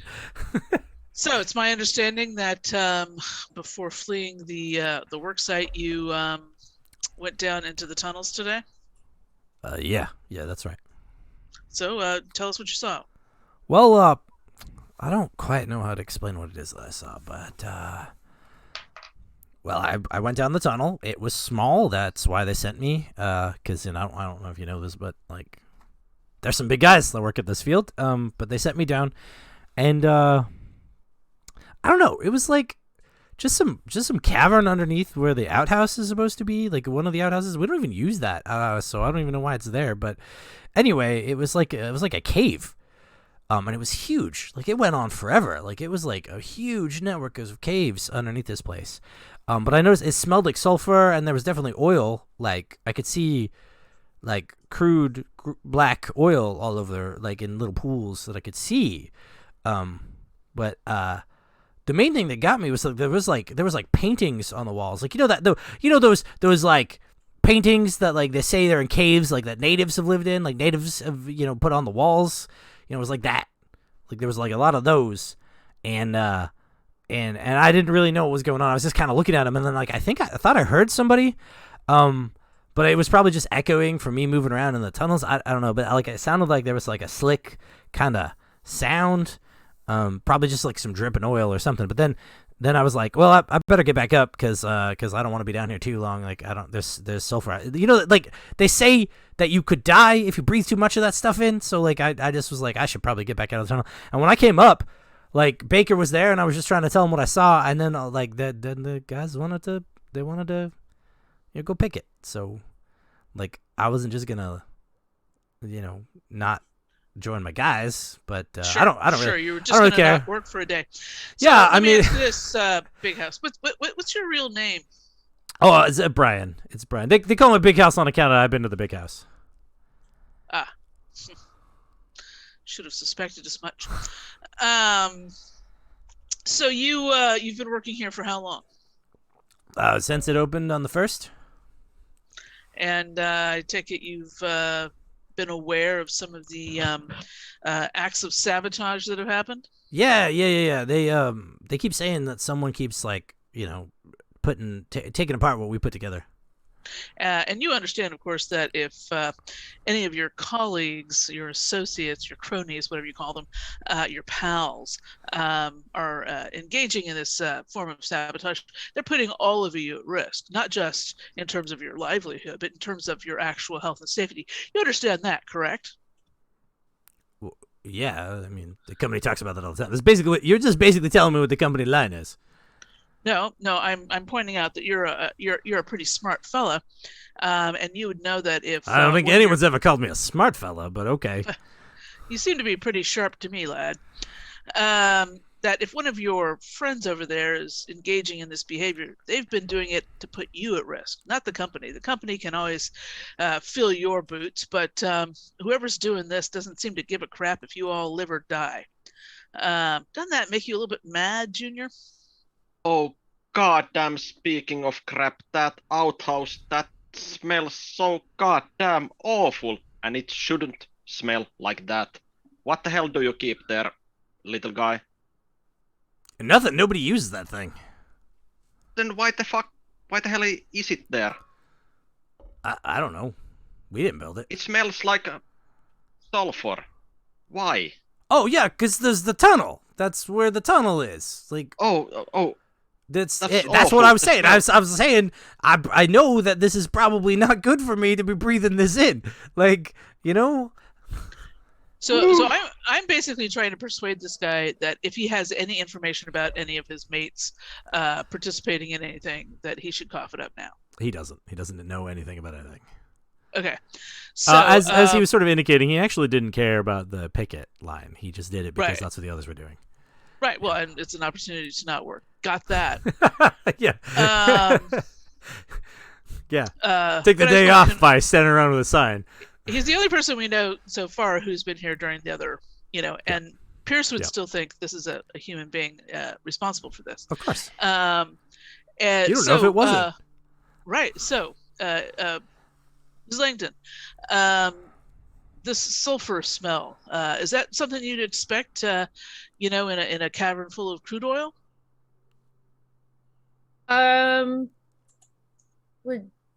Would sorry, player speaking. Would Charlotte know if that's normal? Well, I mean, I would say a professor in that probably would know the answer to that question, but you're an intern, so I'm about to graduate. yeah, it's true. You probably have an undergrad degree in something, and then you're working on your graduate degree. That's the whole point here, is that you're an intern to the professor to become a professor yourself. I would assume that you would know that sulfur is a pretty common thing in caves that are like volcanically active or have things like oil that are full of sulfur. So knowing something about how caves work, you might assume that actually is probably common if in fact there is like active sulfur points inside of this cave. Now, key point is that this is an oil field, and crude oil usually has some level of sulfur in it. Right. So you would That's what I know told you would him. know that. Yeah. But the amount. The amount of it is what the question is, right? Yeah. Is But- how intense the smell is. Would it be safe, Ms. Langdon, for us to go down into the cavern and check out the situation? Because if it is the case that perhaps the former owner has been camping out there, that we'll be able to find him. I mean, going down there for a short time might be all right, but if he's been camping out there, I can't imagine that's gonna be good for his health. Well, Baker, where's Baker? Oh yeah, Roy eventually finds Baker. He's doing something, just kind of like writing notes down about like what's going on. Like obviously filing like the fifth form of a piece of paper that he's got to fill out for the company. Right. Do you have any respirators? Any climbing equipment? Safety gear? Yeah. So if Roy brings Baker back, which I assume that he does, Yep. yeah, then Baker's like, no, we don't keep any of that on the site. Nobody goes that. We don't go. What is it? Spelunking? We don't do that. But you don't have any respiratory gear. I mean, maybe we got some filtered masks, but that's about it. better than nothing. Sure, I Seems mean, we could grab that. And he like points his kid. He's like, "Go find that orange box that's over by, the main Okay. machines." You're gonna you're gonna walk back, carry more of that. You're still carrying that stuff around with you. You still haven't looked at any of those notes. You're just carrying them around, huh? And I'll be like, Yeah. Miss Langdon, Yes. why don't you let one of the workers go get that? Perhaps you could take a look at those surveys and see if you can at least figure out the tracings of these cabinets. Right. Charlotte forgot, so she quickly said, Right? Yeah. Oh, right. All these things have been lugging around. Yeah, I should probably look at them. What is this? What am I, an intern? Like, what? Come on. Set the box down, open it up. I set the box down and I sit on it while I go through. We'll start reading through the stuff that's inside of it. Yeah. Okay. So the let's see, where is that information so I get you the right place? Investigating. Okay. So inside the box, there's basically just a series of the various surveys and stuff from the SCSNO, which basically just suggests there's a decent amount of oil underneath the property. And then once you get past all of that, you start getting into the old Stewart Field stuff from 1920, from like 5 years ago, which is basically the surveys all kind of say the same thing. There's a crudely drawn map of the property, which it gives you the idea that basically the property looks very similar to the way that it did 5 years ago because they haven't done anything on it in that time. And then there's a news clip, and then a journal in there. The journal is dusty and has not been opened at all. But like these, it's in the box. So let me Flip. share with you this folder. I need the link. Give me the link. Come on, copy link. And there, a Google Drive that you can look at that has all of the stuff that you would find. The one that's a news clip is labeled news clip, and then there's the two diary entries that are most important on the third final entry for you to look at. I take it we should not look at unknown JPEG yet. Unknown JPEG. Oh, that's the last page of the journal, so you can look at whatever you want. She's looking at these, so it would technically be her that would see all this stuff. But unlike the Haunting of Milbrand Manor, there's no sanity loss. This is just somebody's journal. Gotcha. Yeah. Gotcha. Not the diary of Madame Bovary. I'm not afraid. All right. Yeah. A sighting of a creature has led me to believe that there is something under the property that is to blame for the sabotage of our production. Oh, just like right now. Having replaced my employees 3 times. Not? I cannot possibly accept the idea that an insurrectionist works among them. But a large creature that is following its animal instincts is more logical than any other hypothesis I have entertained this far. If there truly is a creature, I intend to catch it and stop it permanently. Notice the typo that you just pointed out. I didn't read that. That was from them. They put that together, but that's fine. There's a typo. It's supposed to say, having replaced my employees 3 times now. Oh, okay. Oh. I figured that out. Yeah. I was unable to sight the creature last night. This is August 8th. But I also found myself walking in the early hours, having fallen asleep during the night. However, I remember dreaming that I witnessed a dark slug moving through the property, slithering from corner to corner curiously. Gross. I remember being afraid of the creature, then curious about it. Then I finally reached out. My dream then turned into a nightmare as the sludge formed a mockery of my hand and arm as it reached back at me. Ooh. Next time I will bring the others to keep me alert.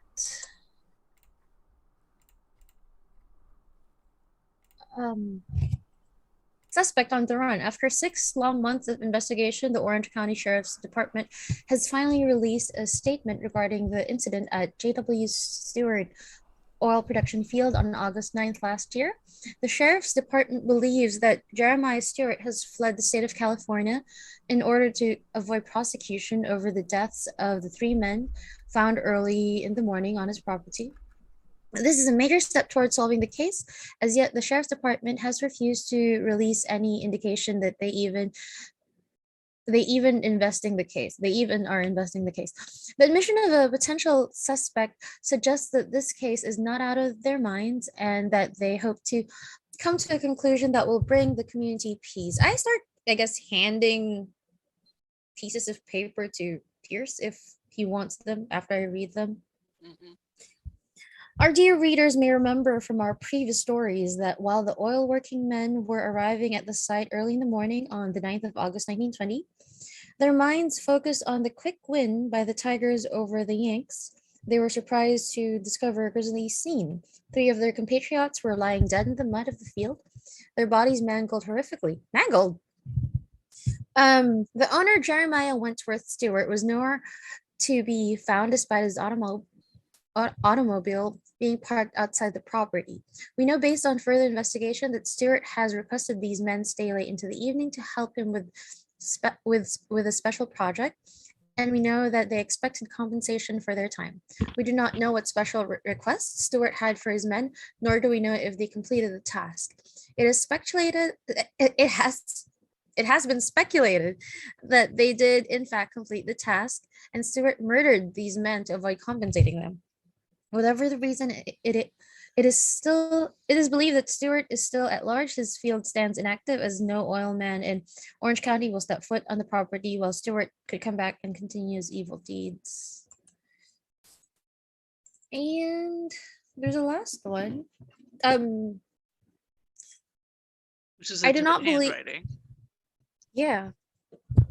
I do not believe I struck the hideous thing, nor do I believe that if I had, I would have injured it in any significant way.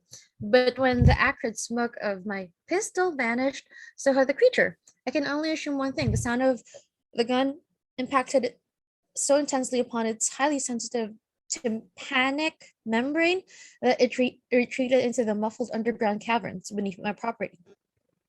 I believe it remains there even today, frolicking in the black blood of the earth, while thinking of the next time it can return to the surface and revel in the murder of men. And Pierce will kind of take that and flip through it. Is there any way to determine who the authors are of the journal? Yeah, so the journal belongs to J.W. Stewart. Mm-hmm. So the all of the writing, all of that cursive writing is very clearly the same person. Right. So it presumably was J.W. Stewart who wrote most of that. The last page, however, is like scrawled in a bizarre handwriting. Okay. And is it just that last page that's written in that weird handwriting? Yes. Baker, where did you find this? It came with the property. When SES&O purchased the property, they got this box called the JW Files, and this journal which the police had found and had turned over to us because it belongs to the property. Do you have any idea who the author of it was, or who might have written it? I don't know. I didn't even open it. Right. So you said that there's like an abandoned house there. Yeah, the foundation of a house. Yeah. Down below. Well, it seems to me that. And I keep looking down into the. Is that fool back with the face masks yet? Yeah. The guy comes back because the amount of time it took for you guys to like look at all of that stuff, he would have come back to with the orange box of stuff by that time. So we'll need some ropes, I assume. And when I look at Big House, I'm gonna be like, Big House, you've been down there before. What's the easiest way in and out? Well, straight line. It goes down. That's the best way. It's not a direct drop. It's an angled, like, decline. So how steep? Relatively steep. Not super steep, but like steep enough that you kind of have to just keep control of yourself. It's probably best to like have a rope tied off and have somebody sort of hold the rope for those of you that are going down. Is everyone's build relatively normal, or is any of you bigger than others? Like, what is your size essentially? 70. 0. Ooh. Oh. The build, your size is 0. Oh no. No. You're just a figment of everyone's imagination. My size is 65. Yeah. Okay. My size is 70. Okay. Mine's 50. Okay, so Dexter and Charlotte would easily be able to slide down this like tunnel without any kind of effort. The two of you, Roy and Marvin, you guys would have some problem. It's a bit tight for you, and so you can either like spend some time digging it to make it bigger, which is just sort of role playing time line where I just suck some time away from your adventure, thus increasing where the sun is in the sky, or you could try to squeeze your way down into this hole if you're going down. With a roll or just squeeze in? It would be a roll. It'd be a roll. I'll do the roll. Okay. Can we Would that sort of be help what- them by going down first? And Yeah, you guys can go down first and then sort of something? help them, kind of come Yeah. down. Yeah, that's fine. And I'll just skip the Discord roll and I'll just use these babies. Sure, yeah, go for it. Awesome. So 54 and I'm rolling dexterity. Yeah, yep. So a success. Yeah, you're Normal. able to squish your way through, kind of, not get cut by the jagged rocks or caught. Good. This is And I would have I would have insisted that Big House lead the way. Oh yeah, okay. He'll come down, for another cigar. And and how many of those you have left? Like 1 or 2? Oh, I can always get more. Oh, there's a whole box of them. What are you talking about? It's the big box. But yeah, she It's like not stealing if he offered. that's a fair point. That is a fair point. He offered them to you, so it's not stealing. Well, But yeah, I think you only have like 2 left, either. like max. But you can steal some more if you wanted. Well, it ain't He good offered. manners either. If he offers, you maybe take like 1 or 2, not the goddamn box. I love that. I love that Hughes is saying this as he's like lecturing her as he comes down the tunnel. He's trying to get his girth through the thing. And Yeah, just come down here. good manners, okay. Good manners would be me being down there and helping you, but well, whatever. It's all right. Let's go. And so Okay, now we have down with- Roy. Yep. I guess I'll try to roll, even though my dex isn't the best. Yeah, see what happens. See if you get caught and they need to like pull you through. It's 30 feet long, this tunnel, so it takes a little bit. It's not like that's not super long, right? That's only 30 feet. Which is what, like 10 meters, a little bit less. No, Yeah, it's less. Yeah, Give or take few. yeah. So 3 feet is like I 1 rolled meter, in- so yeah. I rolled an 81, so I think I get You get stuck. Yeah. Yeah, I'm stuck. Somebody pull me through. I think some oil would help. Yeah, have me some of that oil. So like some guys at the top, some of the workers the scabs that were trying to help you out with all of this, somebody had to hold the line, the rope, so you guys, if you fell, you didn't like just drop into some place and break your leg or something. So they start pushing from the one side. Does anyone on the other side grab and pull him through on the other side? Yeah, I'll just grab his leg and try to pull. Okay. So yeah, you guys will get him through, but unfortunately, you will suffer. Let me roll for it. Oh, that's not very much. Just 2 hit points of damage as you scrape yourself on the rocks being pulled through there, Roy. So, That's yeah, not too Roy. bad. Yeah. It could be worse. Could be worse, right? But yeah, you just get cut a little bit as they pull you across all these rocks and dirt and stuff. Just like stop whining. Would it be safe down here to be using a lantern, or I would assume we brought torches? I'm like sure that you flashlights? probably had some flashlights, like some electric torches kind of thing. Okay. You could try, but there is a lot of sulfur in the air, so there is some Yeah, danger about That's what- lighting a that's what fire. I'm thinking. I'm like we would have flashlights. Mhm. They're pretty crude back then, but They were bulky things, but whatever. Yeah. So is there any other light down here, or are we There's just- not. Yeah, just the light coming through the tunnel from above, and then your flashlights. Great. So, big house. Show us where you saw these, where this cave is, and where you saw these drawings. He like looks around for a second and then just goes. and you realize that you're in a cavern. Like, you're in a large cavern, and as you start to, like, wind the flashlights around, it is quite a large cavern. You do hear the occasional dripping of something, but on the walls, right next to where the tunnel came through, in fact, the tunnel that was there kind of breaks through some of the drawings, but there is these sort of petroglyphs on the wall. Okay. I'd like to examine those and see if I can kind of figure out what they are images of. Absolutely. And while Pierce is doing that, I'll just mosey around a little bit farther down the cave. Not much, just like 20 feet or so. Sure. Just look away around. from the group to look around. Yeah. Yep. Okay. So never split the group in a horror game, but anywho. I mean, you're not going too far, right? You're not going stay far. within Yeah, earshot. sight from their lights and stuff. Yeah. Yeah. Yeah, 20 feet or so. Yeah. No big difference. No big deal. Well, I'd like to collect soil samples if that's Oh yeah, possible. easily able to do. There's like all kinds of dirt around you. Easily scoop that up, put that into like little, vials and stuff. You've been carrying around these tools for a while, so it's time to use them. Couldn't they have left the the majority of them, yeah. upstairs? Yeah. No, But so, basically some of all them, I- whatever basic things you might need for this. Yeah. Just yeah. Sure. So yeah, you can easily pick up some samples and put them into like little containers that you have like in your pockets and whatever. Like the ones you had for your dice. Yeah. Like a couple of these, that you had. Oh my Yeah. gosh. Product placement. No. Subtoll. These things that come with your own very own dice from the big nerd company. Cool. Sponsored. Yeah. So just real quick for Marvin, you look around and you see that the tunnel does go for a ways. It sort of twists and turns, and there's various caverns, but it goes on for a while.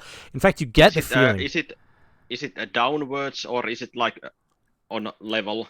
it kind of goes down and kind of goes like up. There's kind of an opening you can see for a little while, and then it like starts to close off into like sections and stuff. But Yeah, okay. from what you get just by the sounds and the things you can see, this is quite a large cave system. In fact, it's so large that you might think that it goes under not only all of the property, but perhaps the neighboring properties as well. And in this moment, you have this sort of insight that perhaps a few of the oil rigs, the oil companies, the oil pumps and stuff around here are pumping from the same oil reserve. Right, yeah. Does the cave seem in any way like man-made or is it natural? No, it's all natural. All natural. Well, I'll stay there and wonder. Well, I'll just stay there and look around and until the others do something. So the petroglyphs, they seem to depict a group of people gaining power from some kind of divine source. They're hunting or warring against this enemies of this whatever this divine source is, and these enemies are represented by people like animals with like multiple legs.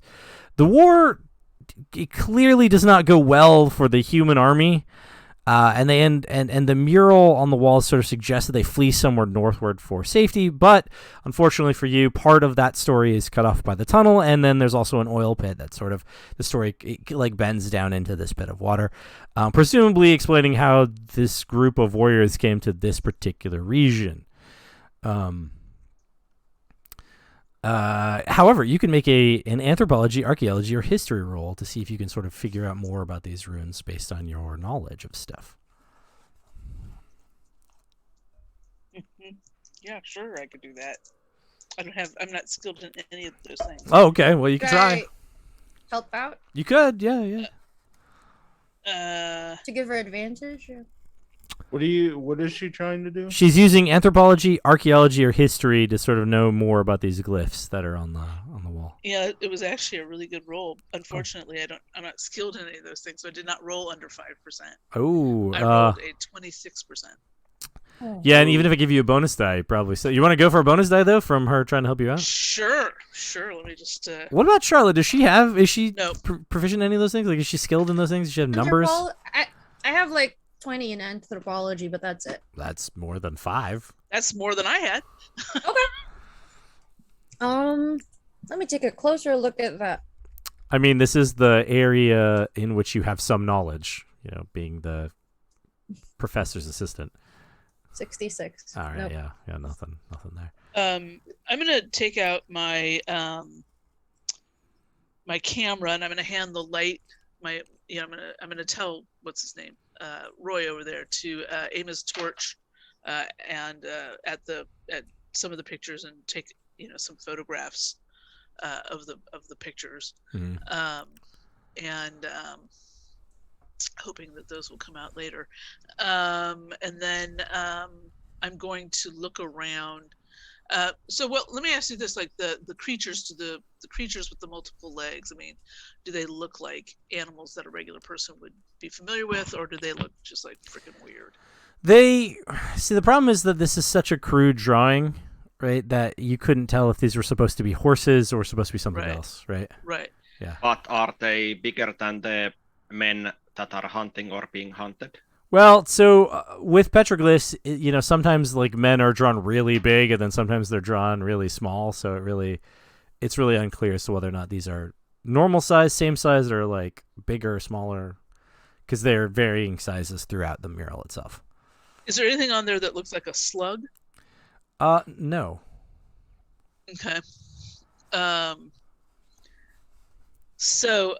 then I'm going to look around just with the torch. I'm going to look around the area and see if there's any signs that, footprints. Is that trail of crude droplets continuing? Did that continue down Yep. the tunnel? Mm-hmm. Yes, it does. There's now there's but it's like thicker, and so there's like smear marks instead of like drips. Are there any footprints? There are no footprints. Is there anything that looks like a dragging mark or any other kind of? You know what? I'm gonna have to make you spot hidden that to tell if there's a difference between dragging marks and normal movement of dirt. This is an amazing success. Okay, well then yes, this definitely feels like there's some dragging along with this slimy trail. And how big does it look? Well, decently sized, probably a couple feet across, maybe like 2 feet across. So, like, if I was, say, out hiking and I saw like a snake trail, would it kind of look like that, but 2 feet across? Kinda, yeah. I'd be like, Roy, are you familiar with any kinds of animals in this area that maybe, larger reptile types, whatever that kind of are You mean the like drag? lizard people? Well, not people. No, just like any kind of like creatures, animals. Lizards or really large, not super large. Anything like that. Would point out to everybody, be pointing out that it looks like a trail of something created by some sort of animal. Yeah, really has no idea. I mean, someone could try natural world to see if they can think of anything offhand that might be like this. Like with the 10%, sure. Yeah, no idea. Oh my gosh, I got a 5. Nice. Nice. Woohoo! I am unskilled in that. So why the hell then are you asking if you know? You're the one who figures it out. So the thing is that there are some stories that in South America there are like giant snakes that are like able to swallow a man whole, right? But nothing that you've ever encountered or seen in any kind of book actually like makes this make sense. Like this is not like normal. But like I said, there are some myths and legends in South America about giant snakes that live in the Amazon. But in South America, But we in are in South the America. north. Can I touch the marking? Oh yeah, you want to touch the Dragging crude, marks? the draggy marks / crude oil slick? Yeah. Yeah, I mean, sure. It's just oil, like Yep. Is it And now you have oil? sulfuric, enhanced crude oil on your fingers. Pierce will, of course, immediately whip out his handkerchief and hand it to her. Oh, thank you. I wipe it off and How chivalrous. well, He did. The journals did say some sort of slug. I thought maybe some secretion or something. Ah, you are the clever one. But there's no other signs of like somebody's been staying down here or eating down here. Well then, I think we should probably follow it further in. Yeah, let's do that. Cool. Mr. Big House, how far did you go down here? This is it. This is all I went. This is all I saw. I looked like you're looking. I looked around, and then I went back up because and he's got like a handkerchief on, right, like over his face. He's like, because yeah, no, I don't think this. I don't think it's smart to like stay down here very long. Right, and we do have the little masks on that they brought. Yeah, you guys have the filtered masks things. So better get going then. Right. I used to have a like a mask right here next to my desk to wear like in this kind of situation, but I don't. So unfortunately, I don't know where it went. Well, I think we're all sick of wearing masks anyway. Mm-hmm. So I think Dexter would sort of take the lead and be following this trail. Yeah. So following the trail, it goes deeper into the cave system that you guys have stumbled across. And as you go through, you kind of go through different parts of the cave, which I'll explain in a moment. But the one thing to note is that as you move through the different parts of the cave, the petroglyphs that you saw continue to they appear again and again. Only they seem to be getting better and better. Like whoever is drawing them is getting better and better at drawing them, or perhaps generations of peoples, right, keep getting better at drawing. So their skills increase. But first you come.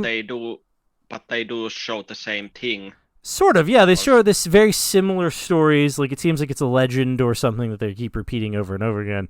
But first you pass a large oil pool, then you kind of go through an area of fallen rocks, and then you see it on the wall, and then you. Would it be fair to say I have an extra couple of papers? What do you mean? Oh, extra extra blank sheets of paper? Pieces of paper. Yeah, for sure. Yeah, you probably have a journal or something that you I start tearing notebook. bits and Yeah. dropping them. I'm like, it's awfully. We could get lost in here. Oh, I start tearing off pieces Definitely. and dropping them. Definitely. And are we all still tied to each other, or did we leave the rope? Oh, you would have left the rope behind because that would be the guys on the top side, giving you a Right. hoist up. But if you wanted to have a rope that you guys keep together so you don't get separated, then you could easily have one of those. I don't care. You can have that. I mean, I think I wouldn't do it at this point. But the story that it keeps showing the same kinds of things, and then it gets better and better.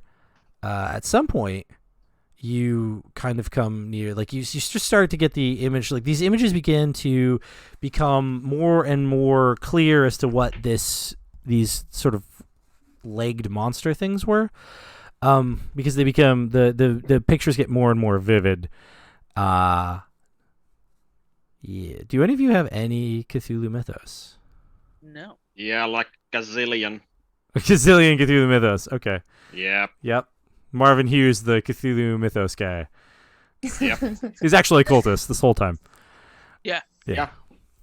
So 0. Zero, of course, everyone is 0. Yeah. But they just become so vivid that it just you start to feel like you can actually see whatever these creatures are. Some kind of star-headed things with some sort of weird, tentacle things, something with wings moving through the sky. Make a sanity roll, all 4 of you, as you see these petroglyphs near. These must be giant starfishies. Success, normal. Okay. Yeah. I forget how to make a sanity roll. Sure. You roll against your. Just roll under the sanity number, yeah, which would be based off of your willpower, so your POW number. Oh, okay. Nice. Yeah. I'm rolling against how. Yeah, and I so make it. yep, and so that would be the number of sanity points you have, and so as you lose them, that number would go down, right? I had a success. Okay. Yeah. I failed. Okay. 68. Okay. Right. So those of you that succeeded, you only lose 1 sanity point. Adam, on your character sheet under sanity now, you're going to be losing a different number. You're going to be losing 4 sanity points, actually. Ooh. Well, Yeah, as like this is definitely some crazy stuff. Like these Yeah. are old drawings and they're drawing some kinds of weird monsters. But the problem is the reason why the sanity point or the sanity loss happened is because these become so vivid that it begins to you all realize that these couldn't just be creatures from story, that these had to be things that whomever made these drawings actually saw based on how vivid they were. Roy's just like, I don't get paid enough for this. Mm-hmm. This wasn't in the job description. Dexter's going to be like, you've been paid plenty, and you've been promised more. Find your nerve, fellow. Well, I don't think anybody's getting paid further because now they can continue the oil thing with this historical piece downstairs. No idea what you're talking about. It's ridiculous. It's ridiculous. Ridiculous. Well, this Conversation. won't be an historical dig site if the story doesn't get, well, out of the cave. So let's not just yet. Why would we celebrate. not get out of the caves? I'm just taking more pictures. I like the fact that Well, maybe the Samuel's oil got. thing just blurred for everybody. Yeah, else. right. The minute you said that, He's like, I'm like, if we don't make it out of the cave, blur. I just meant that they might want to pay us off if we don't tell about this shit. Why would you not tell people about this? This is clearly some historical pieces. You see this little green paper that has numbers on it? Money. Yes. It's not really our decision to make how the owner of this property is a country that values the rights of property ownership, and however the Ooh, you're cutting out from me. Oh, looks like another person has dropped. This is Oh, another thing. yeah. Oh no. It's the cave. It's the cave. It's cave echoes. It's you guys wanting to build an oil field right beneath this archaeological dig. Can you guys hear me now? Now you're Yeah, back. There. Yeah. Good. That's weird. It didn't say anything to me. But the paintings will still be here after they drain the oil out. Then they can turn it into a tourist attraction. I'm still taking some pictures. And trying to see, just now I'm kind of like looking, now that I see that there are things with wings, I'm kind of always like moving the light around. Dexter's being pretty frosty about, paying attention to what's around them. Yeah. Eventually, you get to a point in the tunnel where there's like a narrow opening. And there's a cavern. There's there's some offshoots that sprouts off, into different directions. But when you get to this end, sort of this one particular path that you're on, you find this cavern that's like I said, narrow opening, and then it's wider on the inside. And inside of the cavern, you find some bones of something, some large bones, as well as what appear to be human possessions, like a wallet, a couple of wallets, some watches, a pair of glasses, that kind of stuff. Ooh. Dexter will go pick up the wallet and all of that. It's as you touch the wallet and all of that, there's like a slimy oil substance like all over covering it. I'll pull out my handkerchief and oh no, I gave that to. She's got that. Yeah. Here. I hand it back to you. Thank you. And I will, open Actually, up. wait. I grab a vial. Can I check that? Can you just try to put some in the vial? Sure, and I kind of scrape it against her vial. Nice. Thank you. And then I open up the wallet to see whose wallet it is. Yeah, it's got some person's name in it. You don't have any idea, but it appears to be like a worker person, but like from 1920. Like this ID is quite old. Okay. Does it look like the bones are people bones? Now that you say that, yes, it certainly does look like these are people bones, and you have to make a sanity roll. All of us? Not just the person who's like, are these human bones? Oh wait, yes they are. That's a fail right there. Okay. That's a fail. So then you have 1 sanity loss. Okay. And I'm gonna point that out. Does it look like it's does it look like it's possessions? Like I'm gonna kind of sort through it and look at is there more than one skull? Does it look like it's multiple people here? The number of like human possessions that you'd expect somebody to have one of matches the number of ones. Like there's like 5 skulls, 5 wallets kind of feel. Great. So there's 5 skulls. Let's get to the important point. Right? Yeah, they're 5 skulls. So it's like a little bone pile of materials here. Yep. I'm gonna look at now that your nerve, fellow. Now that Dexter's pointed this out, everyone make a sanity roll because you start to realize these are human remains. Thank you. And a success. Okay. Oh God! What? Why did you do that, Failure. Okay. Mr. Pierce? Why? Well, I think that everyone should be aware of what's going on and what's around. Yeah. Failure. Rolling against my pal again, right? No, you're rolling. So now you have a lower than POW because your sanity would then be reduced by 4 from the 4 that you've lost. So it'd be your POW -4 now at this point. You have to roll against that. Oh, okay. Yeah. So I'm rolling against my current sanity. Correct. Yeah. Yep. So it gets harder and harder to stay sane. Yeah, exactly right. That's gonna be another failure. Failure. Okay, so the 2 of you that fun. failed lose 1 sanity. This is just viewing gruesome, horrific human remains. But Marvin, you're fine. Yeah, I'm cool. Yeah. Oh, whatever. It's just some body, some bones. Whatever. Yeah, no biggie. You're in a cave. If Like you they're- expect to find a bone or two. At least they're not moving. That's Right. And I'm gonna say to Big House. Oh yeah, I Yeah, gotta roll how for much, him. Sorry, I totally forgot about that. How much sanity do I lose for failing? Just one. Just one. Just one. Okay, so he did lose some sanity the first time and then he didn't lose any this time. He's seen a guy. He's seen a dead guy before. Yeah. Just a quick question, Adam. What was your starting power or sanity? 40. Oh, and now you have lost like 5 points. So isn't that like temporary? No, you have to lose insanity? 5 points in one go. Right for Okay, one temp- go. No, he's talking about the overall. Like if you have to lose like 20% or whatever to be able to go into Yeah. the other Yeah. side. Yeah. Not quite So that yet. would be 8 points. He's at yeah No. yeah. It would be well yeah. It'd be like 8 points. So he's close. Yeah. He's only lost 5. 3 more, and he's gonna go have that temporary insanity for having lost so many at once. Yeah. Yep.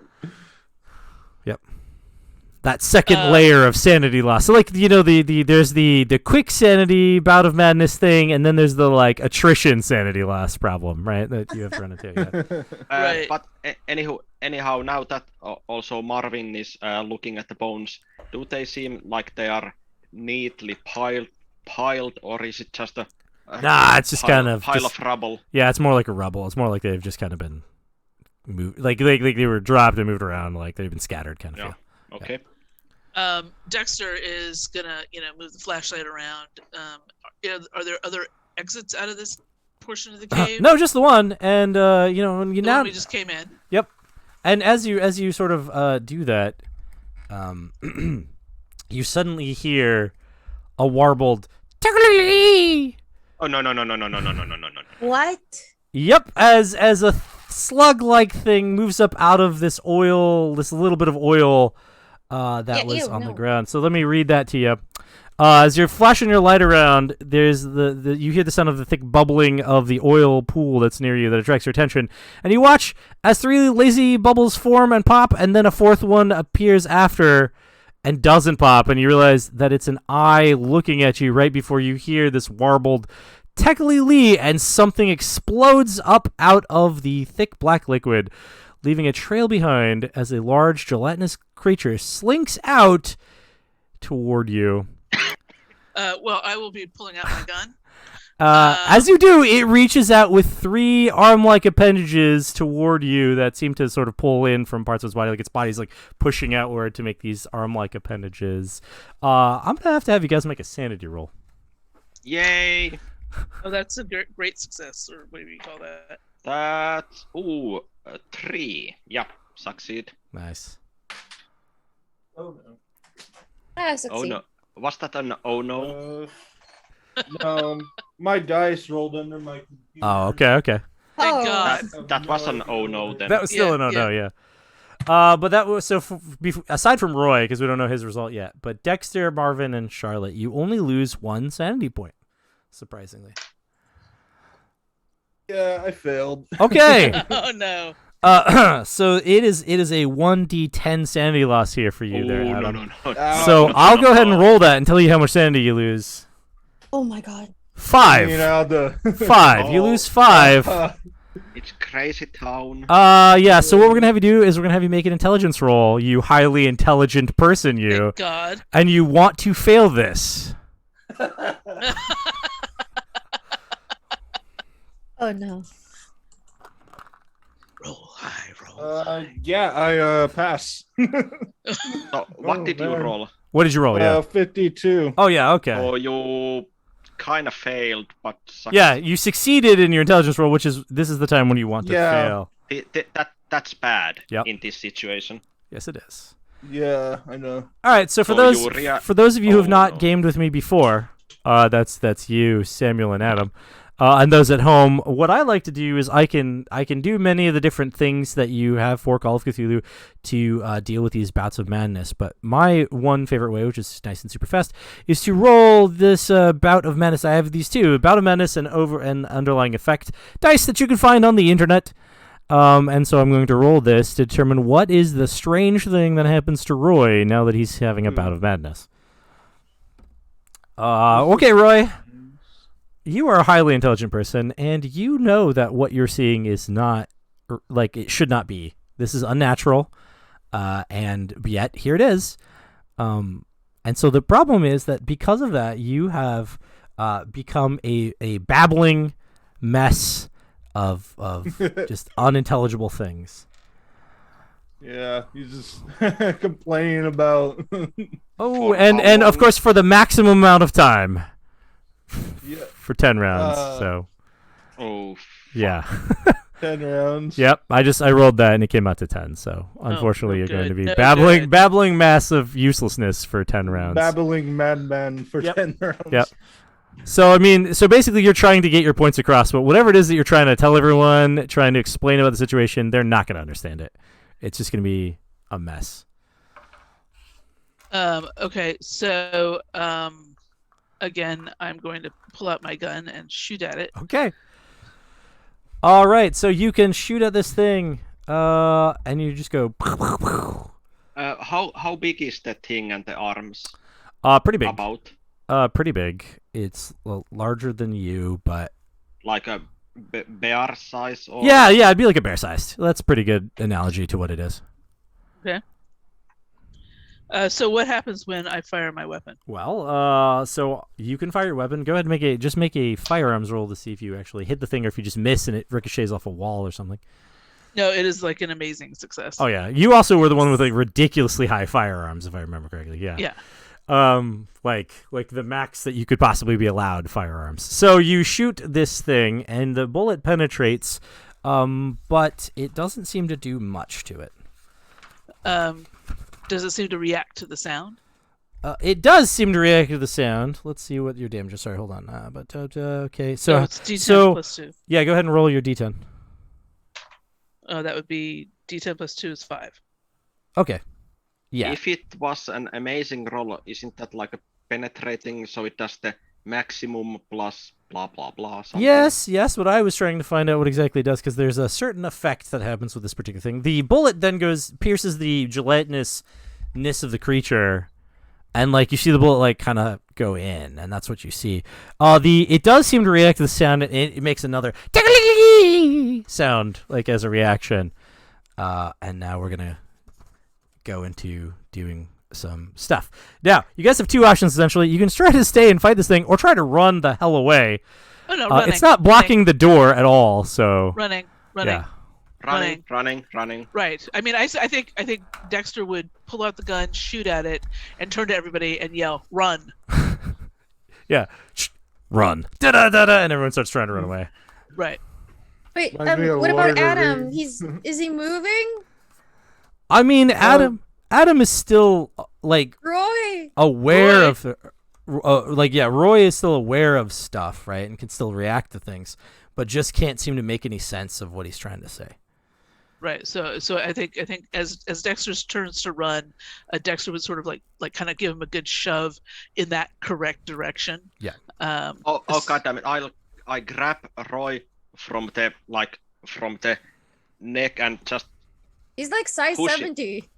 Yeah, but Yeah. Marvin is too. So see- Marvin and Roy are actually the Oh, same okay. size. Yeah. I think I Right. can just run away though, right? Yeah. Yeah. You could absolutely in your bout of madness still run away. But we're all acting like you're completely against it. Yeah. Cool. All right, so you guys start to run as fast as you can after firing the gun. Let's look at everyone's speed, their movement. Right, is what we're looking at. You're looking at your movement. What are your numbers? 7. 7, 8. Mine is 8. 8. Okay, God damn. nice. Yeah, he's huge and fast. That's Use amazing. huge and fast. Yeah. Where are my pens? That's a new movie franchise. Yeah. Right. Huge and fast. Fast. Or that's just a porn movie. Right. 7788, and then let me look at the creatures thing. What about Mr. Big House? Oh yeah, Big House. He has no stats because he's just NPC you're supposed to get information from. So you didn't stat the NPCs? I did not stat this particular NPC now. But that's fine. I can just give him like a bunch of random numbers around the way. I'll just say he's a 7 with the rest of you, so that he's not like. Well, we'll see. Actually, if he's a small guy, he might actually be would have faster, a- right? Yeah. Yeah. or Or slower. Yeah, He's got little animals, yeah. short legs. Yeah, he's got little short short legs. That's also legs. true, right? He may actually be slower. I don't know. We'll just say he's a 7 with the rest of you for a moment. All right, I'm gonna do a thing here real fast for this thing. Ba-da-ba-da-ba-doo. All right. Oh, hey, you guys lucked out. All right, so everyone with 7 is moving at the same speed as something else, and then the two of you with 8 will have 2 extra things you can do on your turn as we run away from this thing. I'm going to use D-Force, represent you guys. So you immediately move away from whatever the heck this is, and you go through the narrow entrance to this little cavern that you're in. You pass through that no problem. Except that, what's everyone's dex? 55. 60. Mine is 50. 40. So I have 55, 50, 40, and 60. 60. All right, cool. No one runs into each other. There's one little caveat about this narrow opening. If there are 2 people with the same dex, then you both have to make a dex roll because you run into each other. And so the dex roll is whoever goes first, essentially.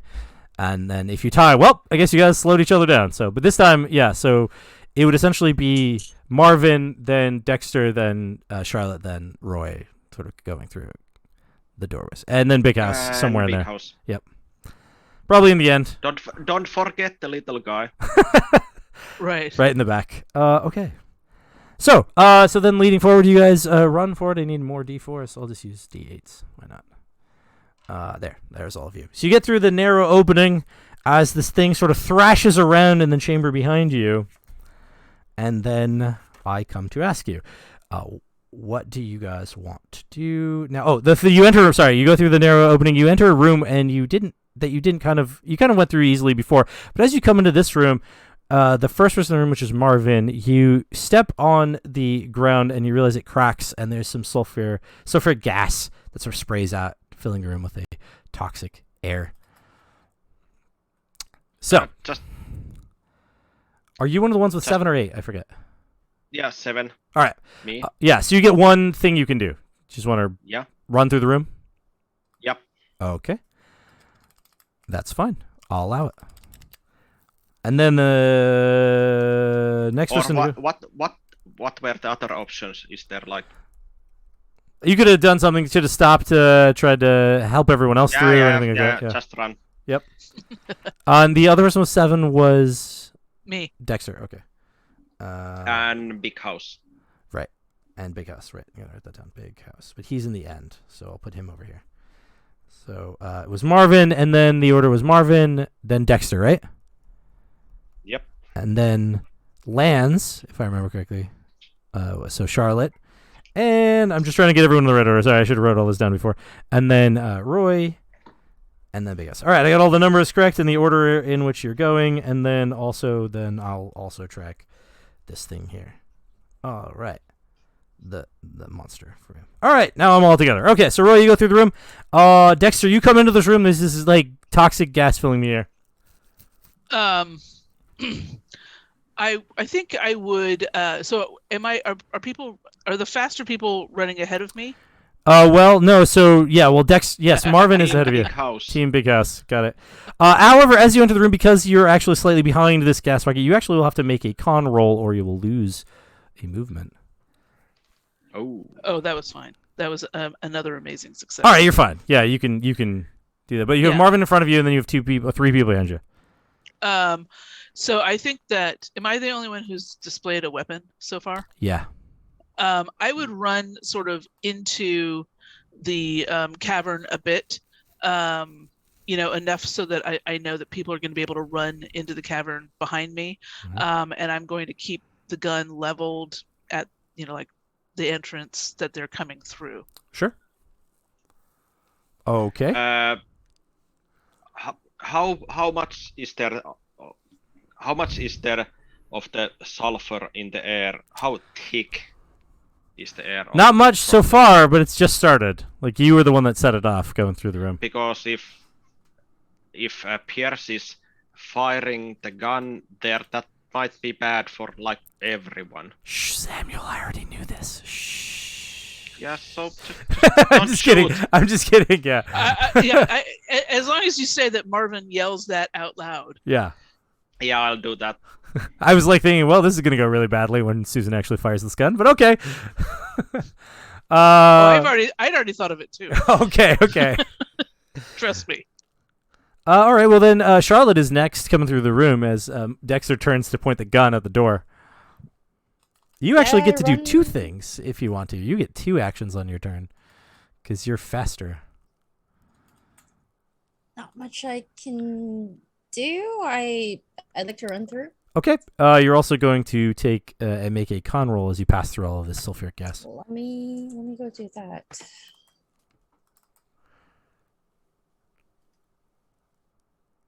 Oh, that is a 25. I think that's good. Yeah. All right, cool. Yeah, so you don't lose that extra action that you aren't using. So, is there anything you want to do as you cross into the other room?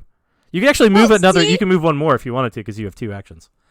Actually, no. Seeing as how this particular room is getting filled up with sulfur, I'd like to tell Pierce, like, maybe if the thing moves through here, we can shoot and set it on fire. I don't know. Yeah, we'd have to not be in it when it comes on fire. fire. I mean, once you get past. Good. Just keep moving. All right. Okay. Andale. All right, so you stop and take your your time doing that, and then you leave the room. That leaves then. Oh, I gotta get one more die out. I'll use this D12 because we don't use that in Call of Cthulhu. All right, Roy, you pass through this gaseous room. You also get to do 2 things if you want to. You could move twice if you want on your turn here, or you can move once and do something else. But either way, as you pass through this room, you're gonna have to make a con roll. All right. Guess I'll start by making a con roll. Yeah.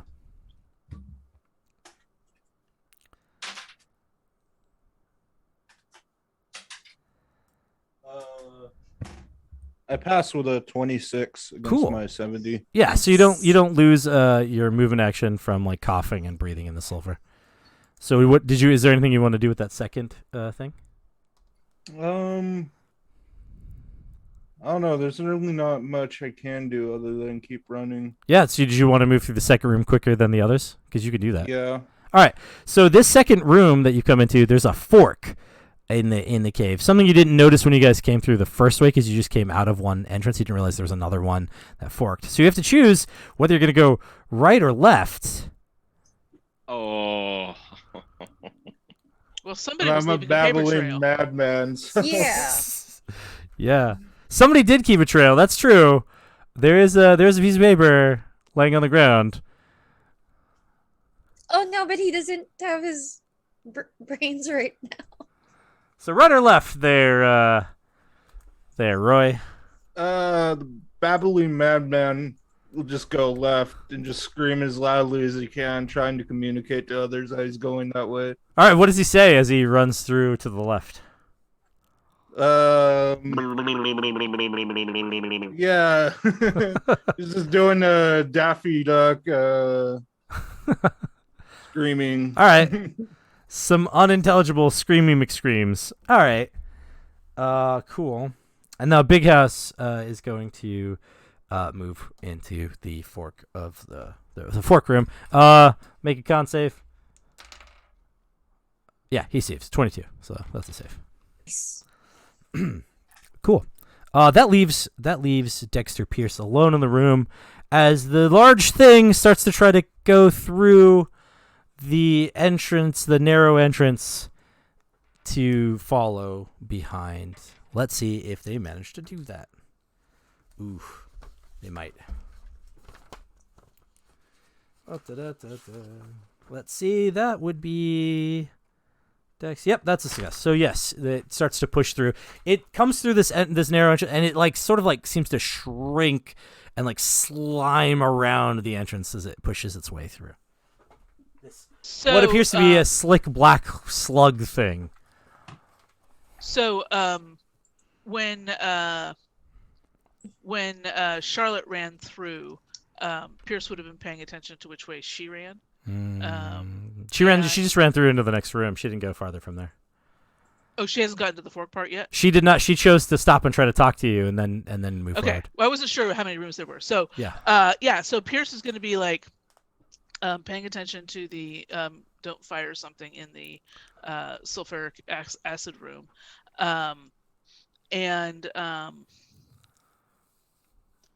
Shit, I didn't put that in this one. Is going to just turn and sprint, okay. Following the rest. Okay. We'll get to that in a second when it is actually your turn. I was just letting you know what's happening. It's now Marvin's turn, actually. Oh, okay. Okay. Yep. Because Marvin has a higher dex than you. Oh, that's fine. I just since you were talking to me, I assumed that. No, it's fine. That's right. No, you're totally fine. Totally fine. Cool. I was gonna see if you were gonna fire on it because that's what you were holding your action to do. Oh, I didn't know I was holding my action. I was just. Yeah, because you waited. You turned to wait. That's what you said. I'm gonna point the gun, and so I was like, all right, well, I'll consider that a holding an action. Yeah. Oh, okay. Cool. Yep. All right then, Marvin. It is your turn. What do you want to do? You see this fork, and you saw Babbly Man go to the left. I do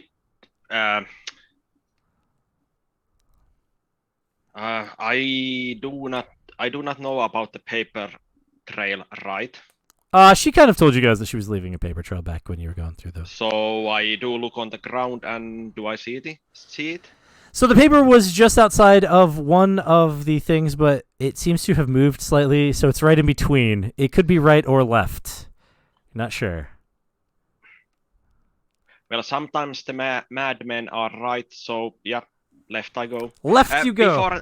Before I glance back at the situation, if it's bad, I go back. If it's okay, I continue. It seems to be okay. I continue to the left then. Yeah, it doesn't look like it dead ends or anything.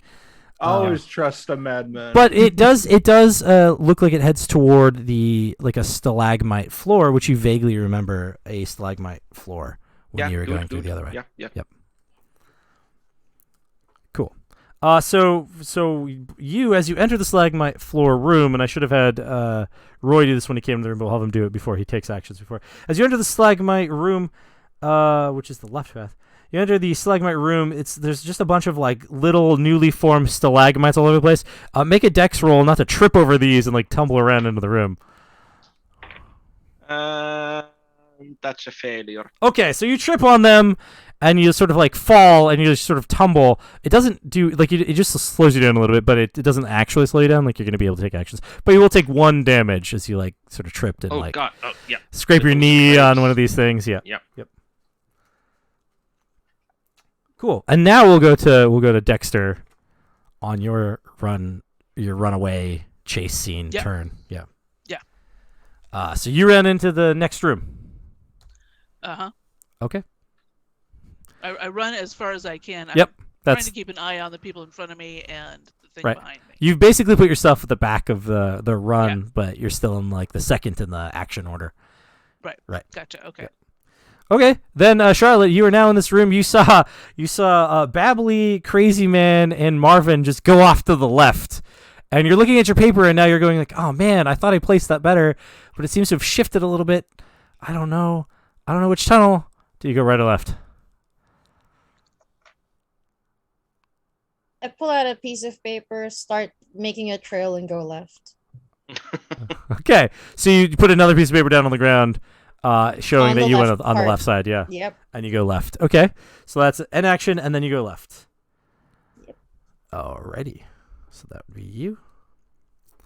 All right. As you get into the left room, you find a bunch of little like trip hazards all over the place. These little stalagmite things. So go ahead and make a dex roll to try not to trip over them. All right. I'm glad I wrote that it's a stalagmite floor because I always confuse stalagmite and stalactite. I'm never sure which is which, so I'm glad I wrote it down. I fail. You fail. All right, so you trip over as you rush into the room. Much like Marvin, you trip over the small stalagmite and you like take 1 point of damage as you like tumble and like get yourself back up and scramble up. Ow. Roy, make that dex roll for me that I should have had you make when you entered the room in the first place, and then Sure. we'll talk about what you do.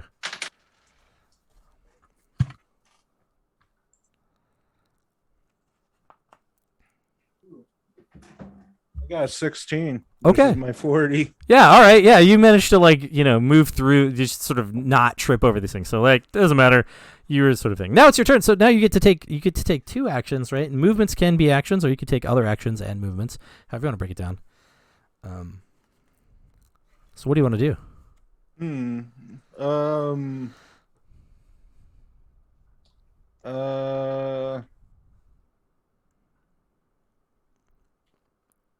I'm really not sure. Okay, do you just want to move forward 1 Yeah. and wait for your friends, or do you want to just go 2 forward because you're just like, whatever, I'm getting out of here? I'll go 1 forward and wait for everyone else. Okay, that's fair. That's very fair. So we'll put you in this room. You leave the right path, or left path, sorry. You leave the left path and find yourself definitely in a place that you remember. The bend in the cave where there was like all of the major really realistic cave drawings. So you went the right way as far as you can tell. And you're at this bend in the cave. So that's where you're waiting for the others because, I don't know, maybe you're not sure where the bend goes, but you're definitely going in the right direction. Cool. Or the left direction, as it were. Ba-dum-bum. Funny guy. Okay, and then Big House is going to move into the left one because that's where everyone else went. And let's see, need this over here. And if he manages to also sort of leap over the tripping hazard that everyone else seems to be tripping on and like move forward through the cavern. And then the creature moves forward. All right. So Dexter, when I get to you, you'll see the creature has moved into the definitely inside the stalagmite room, or not the stalagmite room. The gaseous, Room I'm in. the sulfur room, Yeah. the one right in front, the right behind the room you're in. So Right. catching up. But Marvin, you're the first to act on your turn. What do you want to do with your turn? While getting back up, what was Lance's character's name? Charlotte. While I'm getting up, I help Charlotte up and like look back and what's going on and like usher her forward and like letting her go first and checking the situation. Okay. So then what we'll do, like it lands, you already get to take 2 actions, but I'll like let you, he like shoves you out of the room. So we'll start you in the next room. Sure. But we'll get to that in a minute. When it's actually a turn. Because first it's Dexter's turn. Oh, I definitely am. I'm in the sulfur room, right? I've run into the room where I see the fork now, right? Yes, you see, you're in the fork room deciding which you're going to go left or right. Right. So I would assume that because I was keeping an eye on everybody else, and I know now that Charlotte's handily left paper everywhere, so I'm definitely racing into the the left hand fork. Handily left paper everywhere. um, Oh, God and damn it. I'm just hollering at everyone, just run the hell out of here. Right. It's catching up. And as you enter the room, make a dex roll to see if you trip over all these stalagmites on the floor. I do not. You do not? Nice. I do not. Success. Okay. Yeah. You come in, you're like, run! Yeah. And then gets to Charlotte, who's just been shoved out of the room into the bendy tunnel room, the tunnel path room. What do you want to do? You're in this other room now, and you have 2 actions. What do I see here? It's just a bend in the cave. So this is actually not there's not a roll or anything. It's just a large uninterrupted curve. I would like to use 2 moves to get to where Adam is, because I know Adam had a hard time getting through the entrance. So yeah. So you're already caught up to Roy. He's standing in the same bend in the tunnel, yeah. right? Because you got sort of thrown forward, so you're caught up to him. Oh, okay. So now you can run yeah. ahead of him. Yeah, you can actually run ahead of him if you want. No, I need to help him get through. I drag him. I try to drag him. Oh, so you grab him, and then you're gonna try to move forward. Yep. All right. Let's see. He's a big guy, so make a strength roll to see if you can drag him. Because he's bigger than Push you. him or give him a push. Yeah, shove, push, whatever gets it. Let me check. I might. Okay. So I rolled a 59. Uh-huh. I need a 40. I'm gonna drop 19 luck points. You're gonna drop 19 luck points? Nice. All right. Spending All right. Just spend them like it's the one shot. It's the one shot. That's typical one shot behavior. Yeah. Okay. So you drop 19 luck points to make a success. You shove Roy forward, through the tunnel as you guys move into the next room. Making it look like so easy task. Yeah. Like- Come on, Roy. I imagine she just hits him in that spot, like right by your ribs, that just makes you move. Yeah. Right. Yeah. Cool. Oh, I'm going. He answers. Are you okay? No, it's. Yeah, Oh that's my probably what you hear. In his head, it sounded like I'm going. Yeah, he thought that's what he was saying. That's definitely not what he said. All right. Well, now it's actually Roy's turn. Roy, you just got shoved into the next room. This room is a maze, and you're gonna have to, try to figure it out. Wait. We didn't come through this way. Maybe you did. Oh, Maybe you didn't. So what you're going to do is actually you're going to make an int or a navigate roll to try to remember the route if you went through this way or not. I will give you a bonus die, however, because Charlotte was cleverly leaving papers along the way. Wasn't the maze? It was a maze, but it wasn't a maze. Like you went through a bunch of turns and bends and stuff, and there was like murals and things. But like But we are in a when rush, you're rushing back, and Yeah, you're yeah. like going from the other direction, so it's a maze this way. Cool. So you're gonna make a navigate or an int roll, whichever one you're better at. Navigate's a skill, Well, and int is just a int stat. with his character. His character's gonna be much better at the int, especially with the bonus die. And a bonus die means you're gonna roll an extra tens die, and you would choose the better of the numbers. So you'd roll like this. And you can buy these dice from. You can buy these dice. These come in the Never Sleep Again coffee pack from Big Nerd Coffee Company, also known as Love it. Bell Country Coffee. But if you buy some of them from Chaosium, then they also usually have you can buy an additional. There's a die. Like some packs have a red die or a white die that doesn't match the color of the rest of the dice, and then they'll have a bonus die in there. Yeah. So that's Adam. That would be your character making the intro. Oh. Yeah. Make an intro. All right. You have great int. Yeah, you have amazing, and you have a bonus die. So I rolled another 16. okay, yeah, oh yeah, you because of Charlotte's paperwork, as it were, you just move through all of this to get to the other side, and you enter the room with a bunch of fallen rubble everywhere. And do you want to move through that room, or do you want to do something else? I think I'll just move through the room. All right, make a dex roll for me as you try to navigate all these fallen rock stuff.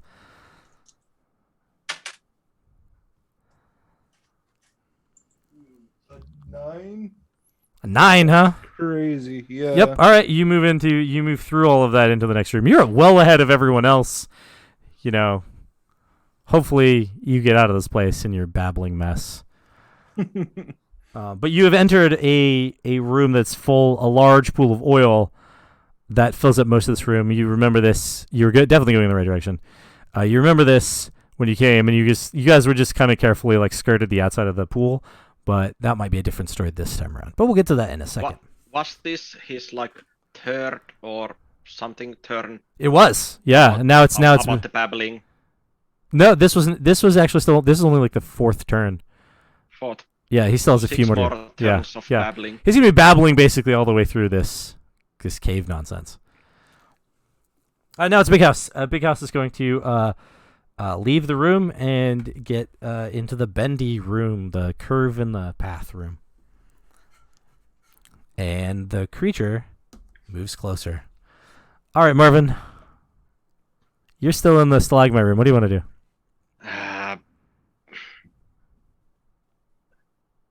Yeah, I'll just try to get the hell out. Sure. Move into the bendy room, the curve room. Not all of these rooms have hazards. Some of these rooms are relaxation rooms, as it were, like this bending room. So this is a spa room. Yes, the spa room. Love it. All right. Dexter, you have one action. What do you want to do? Do you want to leave this room? Do you want to stay and fight? What do you want to do? Is it still smelling very sulfuric? No. You're out of the sulfur cloud, as it were. Can I see the thing? Yeah, it's back in that you just went through the entrance. You're in the room to the left. It's in that room you just came from. So the chamber of the cave that you just came from. So I'm not familiar with. Do I get an action and a movement? Or No, so you get one action, and that could be a movement or it could be something else. So Charlotte and Roy get to like move and do other things if they want to because they're faster. Right. So in this room, Marvin just left. Everybody else has left this room. Yep, you're all by yourself. I'm gonna keep running. All right, you're gonna join everyone else in the bedroom. I'm gonna keep hollering at them. Just get out! Just get out! Yeah. I'm doing that. Which, by the way, is echoing off all of the like walls of this cave, right? Like. Yeah, I'm trying to be as loud as freaking possible. Yeah, right. Okay. Charlotte, you've been left behind by Roy, whom you were like, pushing through the bend room. You are now in this maze. You're gonna have to make an int roll or a navigate roll, whichever one is better for you. But you'll get a bonus die because of the paper that you left around. Alrighty then, let's do that. Oh, okay. I hope this works. I succeed. It's 36. 36. All right, so that's a success. So you managed to move through that maze pretty good, thanks to all that paper you left laying around. Do I still have an action? You do. You still have one more action. You are now entering the what was the next room after the maze? The rubble. You enter the room full of rubble.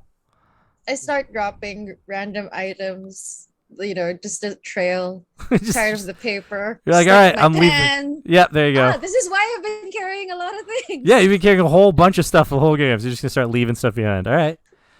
So you're you're saying that in the maze you left all those things, so the others hopefully can just not even have to make a roll, just keep moving, just move through. I'm dropping, yeah. Okay. That's fine. So you made your way through the maze then, you didn't just rush through. Yeah. All right, that's fine. So that's your second action is leaving all these things behind, so make sure. Yep, okay, that's fine with me. I'll allow it.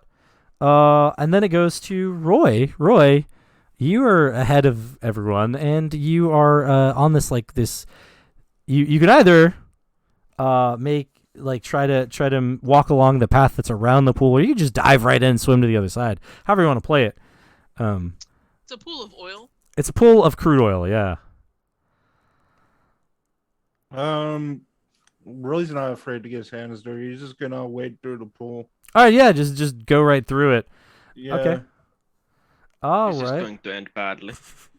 So go ahead and make a swim roll for me as you sort of swim through this deep pool that was much deeper than you expected it to be of crude oil. My swim's not good. Yeah, well, you dove right in.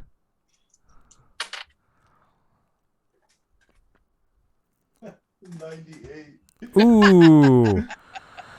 Oh no! Well, there's always an option to push the roll, You could push it, yeah, if you wanted to. but that What that means is that We'll- you would roll again, but if you failed again, then I have some You would play over drown the or consequences. Yeah. I'm a gambler. I like to gamble. so I'm going to Ooh, push damn! the Sorry, roll. sorry, my bad. I You're didn't bad, say you're bad. anything. You stopped. Yep. Okay, well then make that roll again. Not much better. 85. 85, and your swim is what?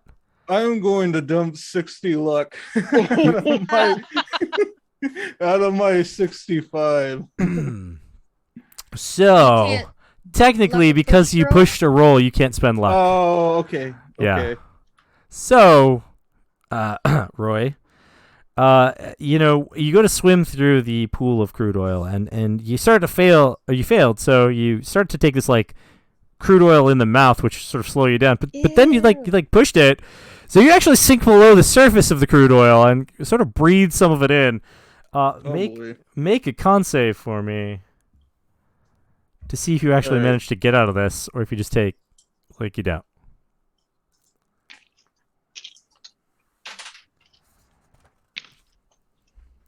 I got a 51 against my 70 con. Okay. So you do manage to get back up over the surface of the water, and you get to the other side. It's fine. Get to the other side. What is? Well, let's see. You breathe in a bunch of crude oil. You're not going to be able to do much for a turn or two because you're like going to be trying to cough all this stuff up. But it's definitely going to Yeah. have affected your health. You already like breathed in a bunch of smoke earlier, so your breathing wasn't super strong anyway. I'm just gonna sit there and lament my bad choices. Yeah, and you take 4 points of damage to your health as well from all this like choking and crude oil in your lungs and the burning and stuff that you feel. All right, I'm at 8 HP still. Cool. Plenty. Yeah, but yeah, you're gonna lose like 2 movements essentially, so a whole turn while you're trying to cough all this stuff up. All right. But fortunately, you're at the edge of the cavern, so you're not like bad off. That bad off, anyway. All right, cool. And then Big House is going to go into the cave and the cave room, and that's where he's going to be after the end of the bend. When we come back to Marvin,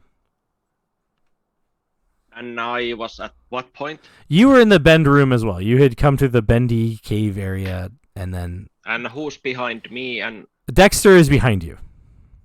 okay, so I'll go forward. And do I see Roy choking, or am I too far? You're from too that? far from Roy, yeah. Too So far I'm from Roy. just going forward, and as Mr. Pierce suggested, and just go forward. Okay. And then Dexter, you're in that now. You're alone in the bend cave, or at least you can't really see because Marvin is like running forward, like you told him to. How wide is the bend cave? Pretty wide. Like the two of So- you could walk next to each other in this cave. the Right, bend. and this. So I have no reason to think that this stupid creature is going to what's the word I'm looking Yeah. for? In fact, you can't Is going see. to be able to be impeded here. Right. You also can't see this thing because it doesn't seem to have gone in the room that you like. It didn't go to the left path, as far as you can Okay. tell. Well, in that case, I'm going to holler up to everyone. I can't see it. Can you see it? It was behind me. Now it's not behind me. Perhaps it's given up the chase. and I'm going to keep running. Okay, and then you're moving into the room with everybody else. The where two others are, the maze, as it were. Right. Yep. Okay. Cool. Charlotte, you are in this rubble-filled room. You can hear the others shouting behind you. You know that they're pretty close by. You don't know what happened to Roy, though. He went off ahead. So to move through the rubble, you'll have to make a dex roll to see if you trip over the rubble and fall into it. But what do you want to do aside from, what do you want to do? You have 2 actions. I'd like to make it through this room first. Okay. So let me do that. Let me try to do that. Mm-hmm. 15. Yeah. Yeah, okay. So, you make it through without tripping over the rubble and falling all over yourself. A redemption from the stalagmite room. Well, nobody saw that. So, okay. Except for Marvin, who picked you up and threw you out of the room. Right, Sacrificed his action to move you out of the room. Thank you. But okay. I move out of this room. Where do I find myself? So you find yourself in a room full of oil, crude oil, on this small lip of small area that isn't part of the oil that you guys kind of just walked through before, but now you're rushing through. You see Roy on the other side of the room, sort of coughing by the entrance to this cavern, and he's this chamber, and he's coughing out a bunch of crude oil. Okay, I want to go through the lip. All right, you want to go that way? So you're going to make a dex roll to see if you can make that without falling in to the oil. Alrighty then.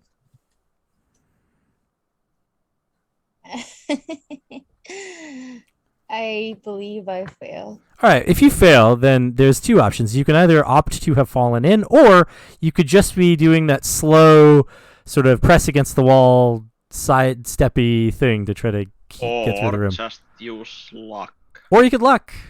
Or you could push. No, I'm good. Slow. Okay. Slow and steady wins the race. Yep. So you lose an action trying to get through this room, essentially. Sure. This is a bottleneck moment where if there were people right behind you, they'd all get stuck. But they aren't yet. You aren't yet, so yeah. I'll be right back. Okay. Roy, we're gonna jump you for a moment as you sit there and cough out all of this oil and stuff. Yep. Okay. Then Big House is going to go through the cave without having to make a roll because Charlotte left a bunch of stuff to help you guys get through. Like the people's paychecks and whatnot. Yeah. Whatever random thing she had on her that she could just throw down in the bath, especially from Dr. Carey's bag of surveyor's stuff, geological equipment. And then we come back to Marvin. And what was the room I was in, and what's the next room? So the room you're currently in is the maze room. Now, normally I would have to make an interroll or a navigate roll to get through it. But the stuff is up to you. You don't have to make that anymore. Right. And then the room after that is going to be the rubble-filled room. I'll just waltz through it, hopefully. Yep, you waltz through the maze, no problem, because of Charlotte's, clever plan to leave your path. Do I lose an action for that? No, but that would be moving is your action. Yeah, moving. Yeah. So nothing else then. Yep, that's it. You make it through the room. No rolls required. If you fail the roll, so the point of the roll is if you fail it, then you get stuck in that room and you have to. Yeah, I know. Yeah. So that the thing chasing you might have time to catch up, right? Essentially. But you move through that deftly. The thing that we are not seeing. The thing that you don't see anymore. Yeah. Well, I yell back to Pierce. I'm not seeing it either. Oh, thank goodness. Pierce, it is your turn, Dexter. So I'm just gonna again, I'll be looking around while I am running, just continuing to run. Yep, and once again, you don't have to make the roll that everyone else has had to make because Charlotte's clever plan to leave a much clearer path through the maze as she made it through, just setting down this or that as she walked through slowly. So she sacrificed a turn or an action to make sure that you guys got through safely. Big House is going to try to get through the rubble real fast and fails to do so, thus falling upon the rubble and scraping himself as he does. Okay. Cool. And then Charlotte, it's your turn. Yep. You are slowly making your way across the platform, essentially, that keeps you from getting in the oil. Yep. You make it across, and then you get to Roy, who is coughing up like sulfur and crude oil, sort of vomiting some of it, and then like coughing and trying to like, yep. He's right there. Try to help him up and come on, we gotta go. All right. That was a bad idea trying to swim through the oil. I Yep. don't understand what you're Well, saying. no, give me that. We're getting close. We're getting close to him being articulate again. But yeah, you can sort of grab him and then grab him as a thing and then move into the next room. The room you are now in at the end of your turn is the petroglyph room.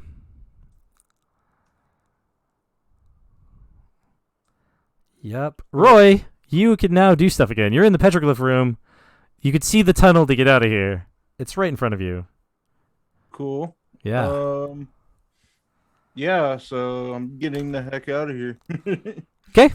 You're going to try to scramble up the narrow opening that only you and Marvin had trouble getting down. Yeah.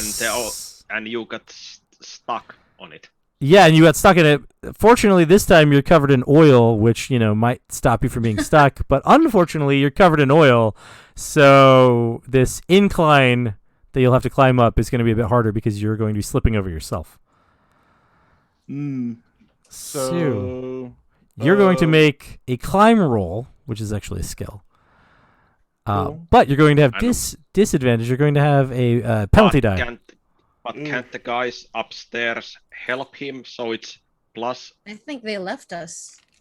They did, but who was holding the rope? Like, did they tie it to something? We'll find out. We'll find out if he manages to get up. Dun. So remind me, when you have a penalty die, do Yep. you You're going to roll that tens die again, and you'll look for the higher number of the group. all right. So you're basically going to roll a tens die twice if you only have one. Yeah, that's the double digit one. Yep, right? that is correct. Yep.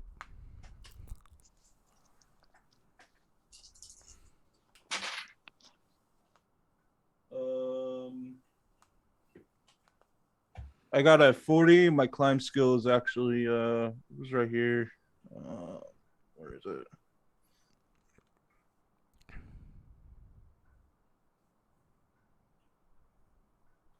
My climb skill is 50. Nice. Wow. And that was That's a because roughneck. I'm going to that. was that with the penalty die? So was there another number? Yeah, they were both 40. Okay.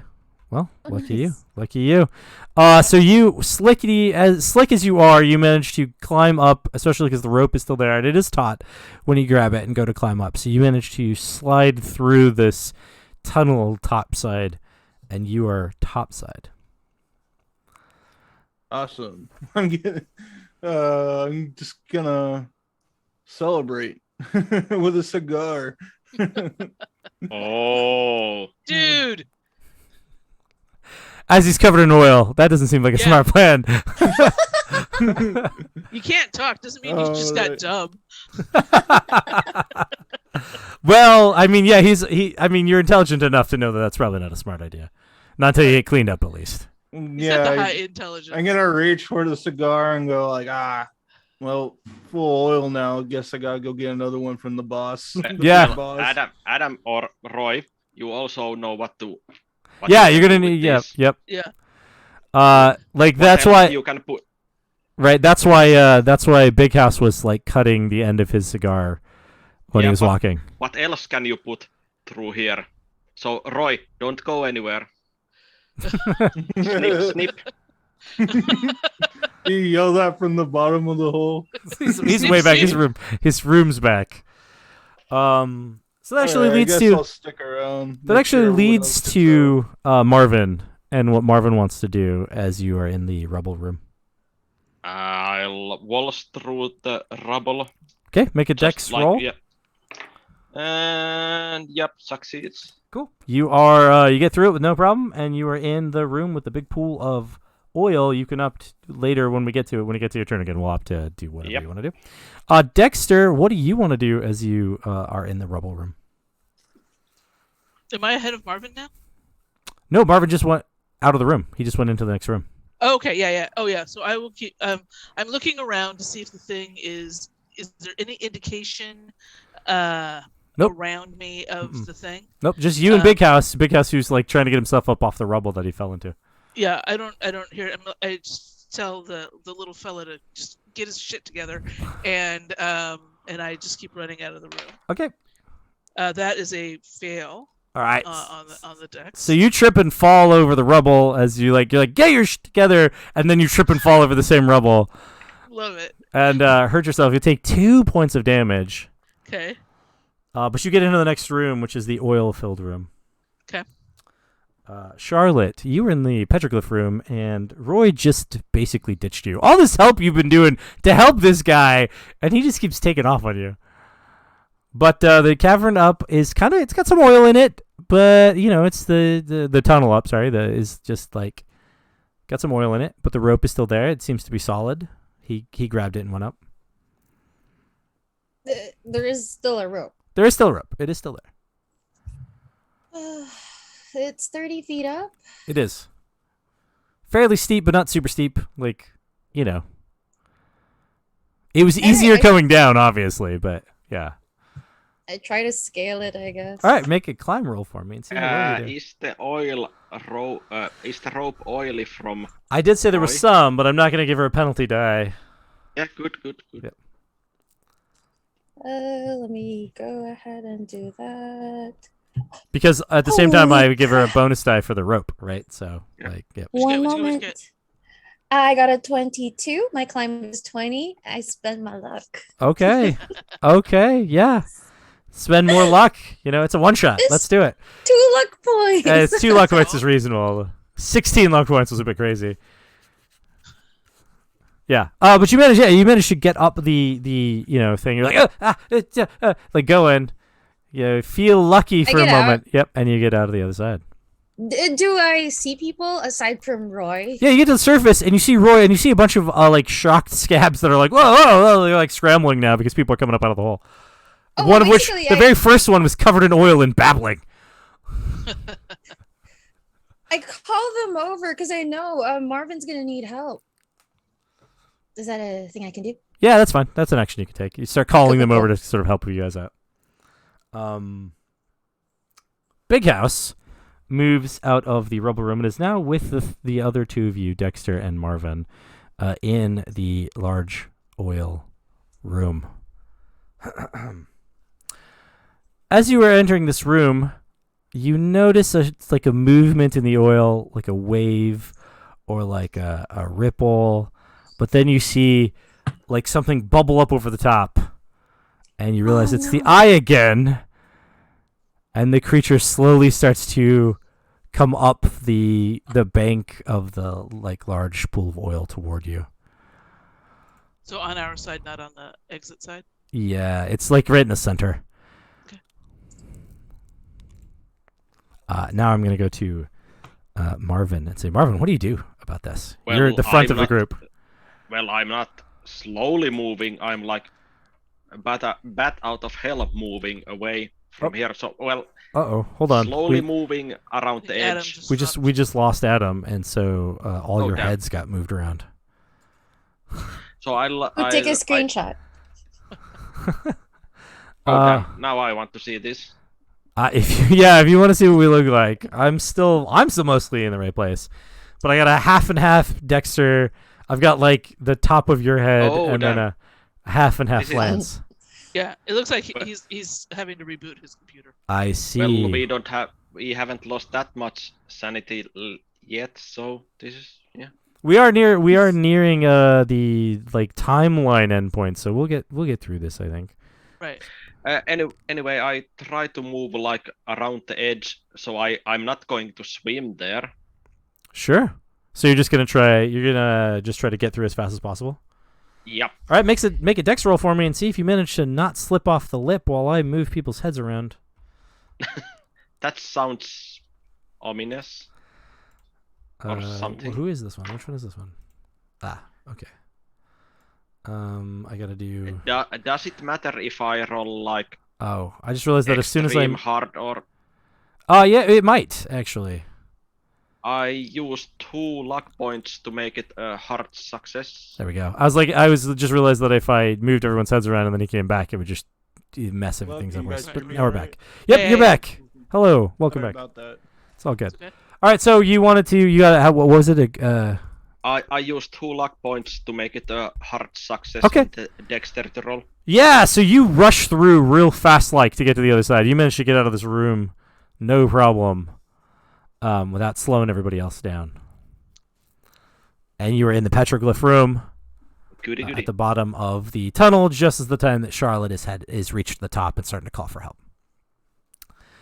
Dexter, this thing is coming up out of the oil toward you, and it says, I'm sorry, it says what? Tekli. It's like a warbly Tekli is the sound it makes. Sure.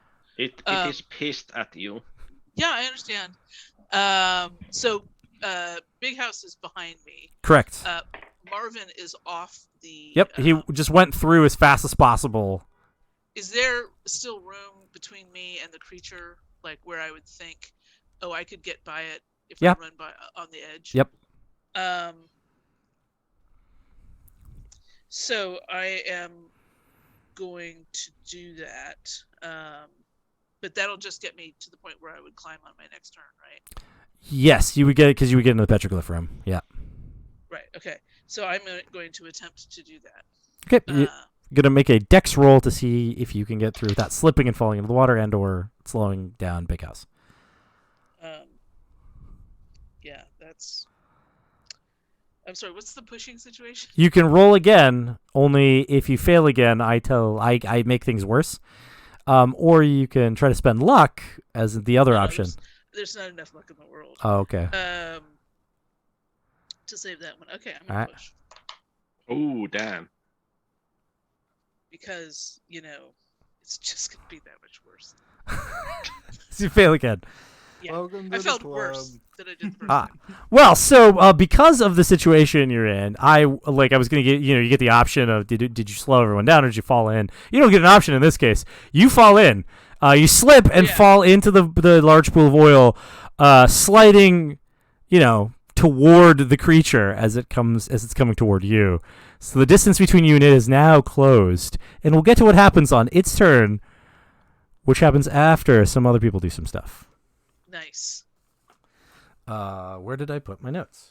This is going well. Oh, it's over here. I moved it out of my way because it was in my way. So then the next person to go would be Charlotte. Charlotte, you've reached the top. You've started calling these people over. What do you want to do now?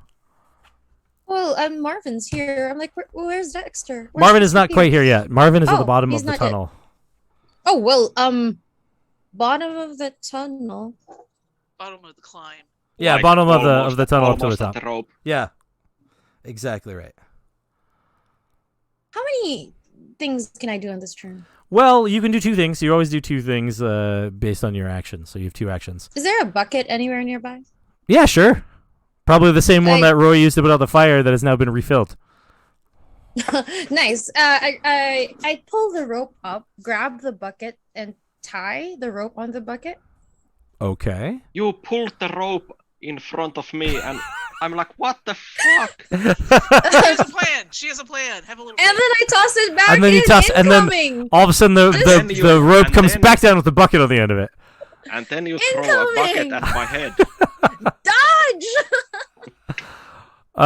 Yeah, like it doesn't hit you. It just comes, tumbling down, making a bunch of noise. Clicky, click, click, click, click, as it comes down. It reaches the bottom of the tunnel. Like, what the hell? I guess that's an Okay. anchor at the other end. Is that what you're trying to do? Yeah, basically. So he doesn't have to climb. He just has to be heaved up. And there's the men there, Oh. so. That's what I was assuming. She was. Gonna heave him up. All right, sounds fair. Sounds fair. Okay, that's fine. Yeah, you do that. You do all of that. Roy.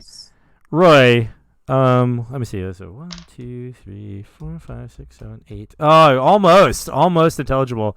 Almost intelligent. But you're still a babbly mess. You have two actions. What do you want to do?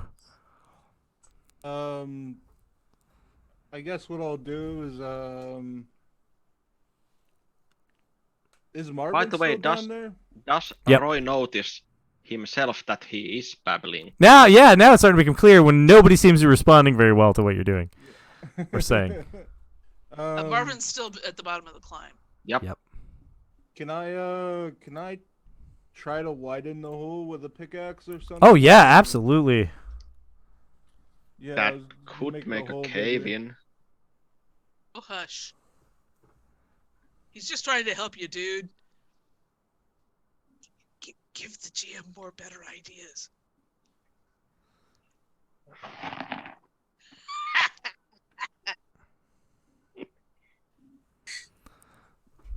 Yeah. Sorry. Didn't say anything.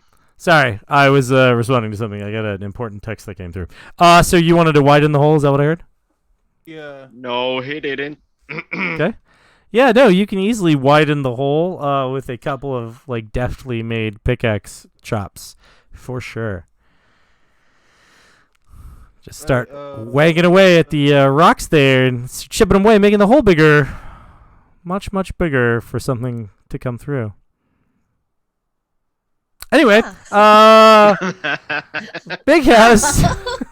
Big House is going to move through the oil room.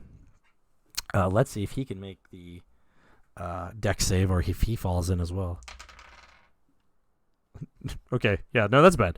But he's not. He's an NPC, so he's not going to push it. So he's just going to be real slow, like maybe shouting, "Dexter, Dexter, Mr. Pierce, Mr. Pierce," and like trying to reach at you as he's like slowly coming along, like he's going to take his time to get across.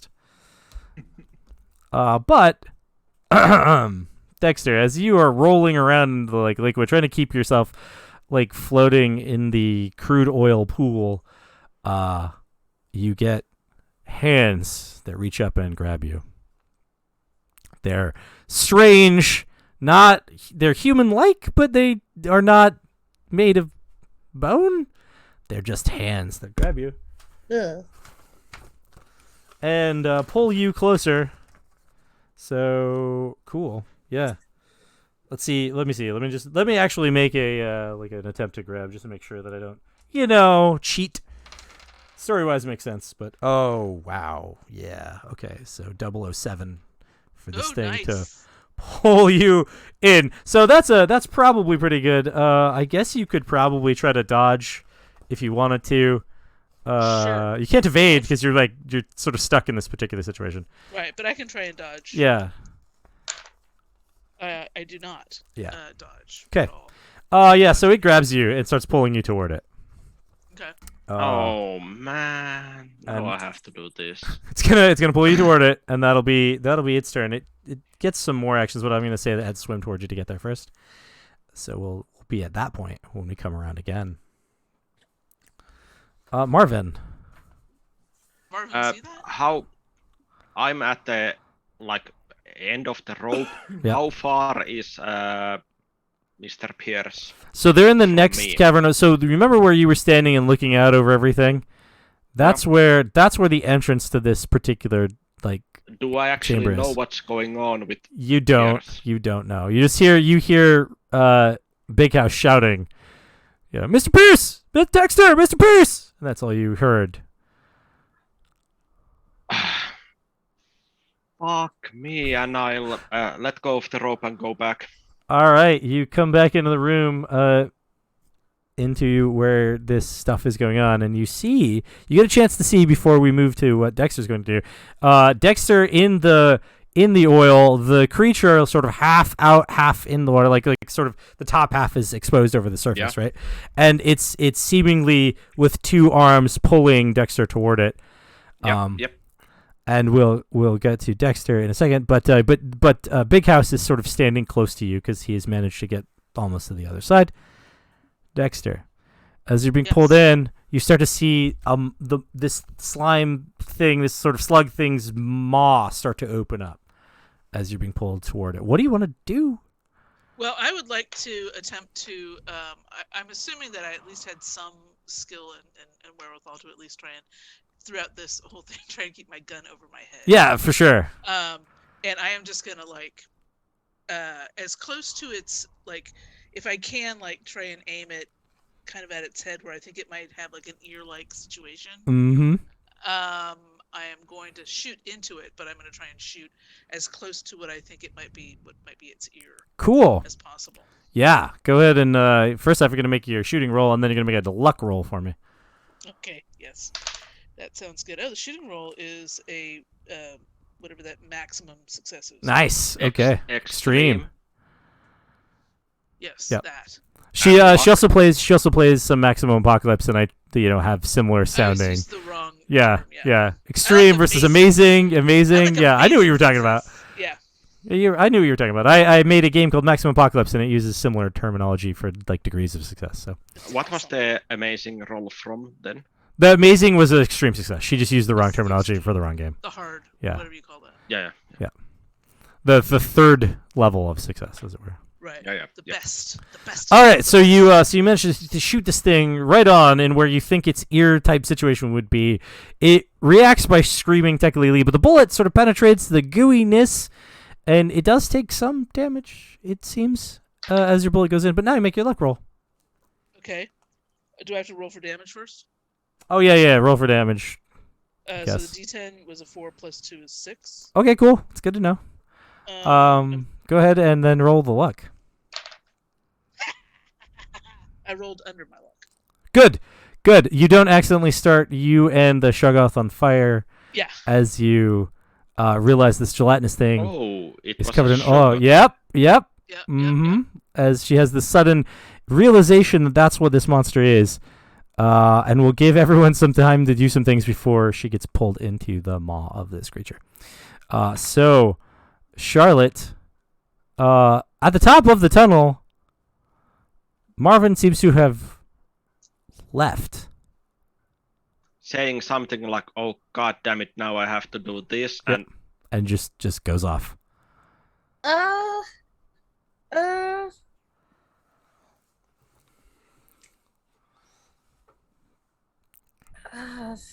Fark. What was that? Fark?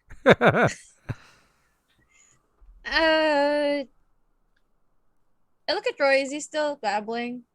For the moment, but he will. There will be some changes here soon. And she probably would have heard the gunshot, right? Oh yeah, the gunshot definitely echoing inside there.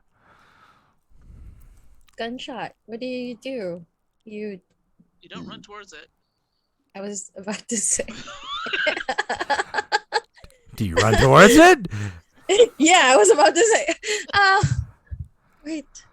Think, Charlotte. Think.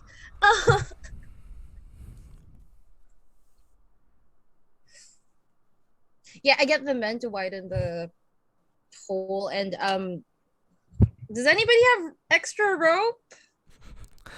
All right, so a bunch of the men grab pickaxes and they start joining Roy to like pick away at the entrance to the hole. And one guy's like, "Oh, I'll get some rope," and he like runs over to some like crate thing and starts pulling stuff out. And then you see him like grab a rope. Yeah. That's where we'll get to for a moment, and then we go to Roy. Yeah, okay. So you start to get control of yourself, your thoughts, realizing that you've been babbling this whole time, and you are able to then now be able to articulate yourself. But you're gonna have from now on for a while, you're going to be a sleepwalker. It's not focusing, but that's what I rolled for your underlying effect. That is going to plague you for a while.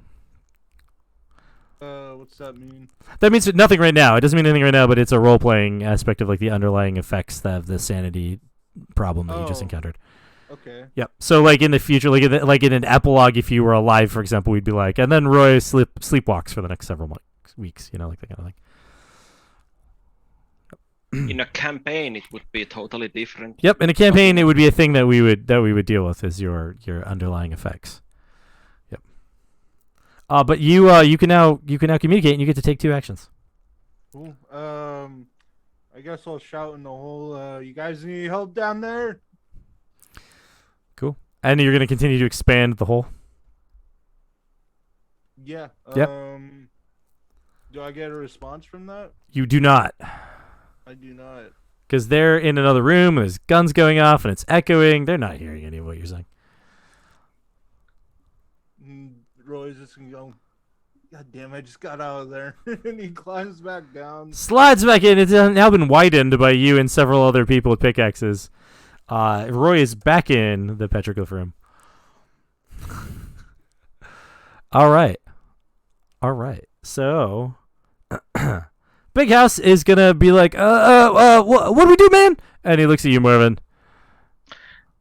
We need to get him out of that pool. All right. Reacting instinctually, Big House jumps into the water. Oh, Or into the oil. God. Wording. And starts swimming toward this, whatever this is. No big house. Meanwhile, Dexter gets pulled all the way into the maw of this creature and swallowed whole as you are engulfed by it. Oh, it's a little bit late, but could I have dropped in with a rope? Like with the rope that the other guy was grabbing? Yeah, like, can I carry some rope with me? Sure. That's fine. But you're engulfed now. So this first well, I guess I have to roll it. 12 hit points of damage you take. I believe that would make me dead. I was worried about that. It was fine. It was only like 6, and then I rolled the other one, and the last one was 6. So I was like, shoot. So Dexter blanks, just like things go dark as you get like swallowed up by this thing, and you feel some pain and crunching. Did Dexter let go of his firearm? I don't think Dexter had a chance to. All right, so then why don't you make one damage roll for me as the gun just instinctually fires off, like as a nervous, reflex from being crushed. Right, and did I for the first 2 shots, because I did extreme successes on those? Did I get the deep max effective? Oh yeah, damage? Yeah, you did. Because I'm sure that is mattering a massive amount. Yeah, no, that's just a regular success. All right. Well, no, I wasn't it was just a damage roll. Oh, I assumed from the inside you would successfully shoot the thing. Sorry, I was about to say. like it was a damage roll. Sorry, so that would be 7 plus 2. That's 9. Okay, cool. So you guys, so Marvin and Big House hear the gun go off after Dexter disappears inside the creature's maw. You see some of its like gelatinous membrane like move. Cool. Marvin. But now Big House is in the damn oil. Marvin. Yeah, Big House in the oil, and it sounds like Roy just dropped down in the cavern behind you. So how far is Dexter's? How far is Dexter from Big House, and how far I'm from Big House? So Dexter's inside the creature, and Big House is roughly between you and the creature, like halfway. Is there any part of Dexter that's visible, like a foot flapping out of the maybe like the leg. How small was Big House? Like size 50? Yeah, like small. Well, it'd be smaller than that. Probably 40. He was a smaller guy. While I'm seeing the situation, I'm like, oh shit, totally too late.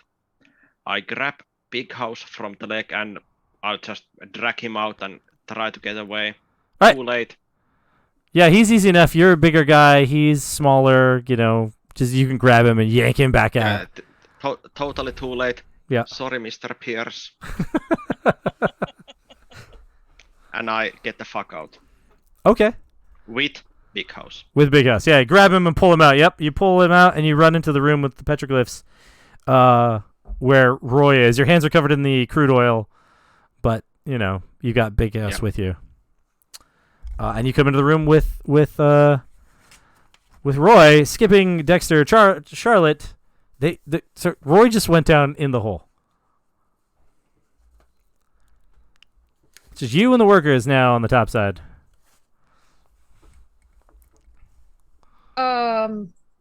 You know what? Somebody get a goddamn ladder. Why are we doing ropes? Yeah. And the sulfur fumes are quite heavy right here. Maybe that's the reason nobody's really thinking about things correctly. And like one guy's like, "Oh, we got a ladder," and he like runs off to go get a ladder, and another guy goes with him. I start screaming down the hole. Mr. Hughes, Mr. Pierce, Roy. Anyone? Mr. Pierce is gone. We are getting the hell out of here. And Roy, it is your turn. So with now that I know that Pierce is dead, Marvin, you all right? Where's Big House? Where's everyone else? Big House is with me. All right, and I guess I'll climb back out of the hole. Okay. You've widened the hole, so no more climb roll for you. You can just take the action to get out, and you go back up. Right. You're back up at the top side now. All right. Yep. Big House is gonna like follow suit and get up to the top side as well. Marvin, you hear this slick, slimy, like sound as the creature starts to come toward the entrance of your cavern, and you can see it coming toward the petroglyph chamber, but it doesn't get in before you get to take your action. One action. One action, Marvin. And what did Dexter Pierce say from the grave? Yeah. Well, I'm getting out. Yeah. Yep. Get out. Getting out. All right. Yep. So you absolutely, because the chamber has been widened, no rolls for you. You can just get out with the rope and everything. People pulling on the other side, and you get up to top side.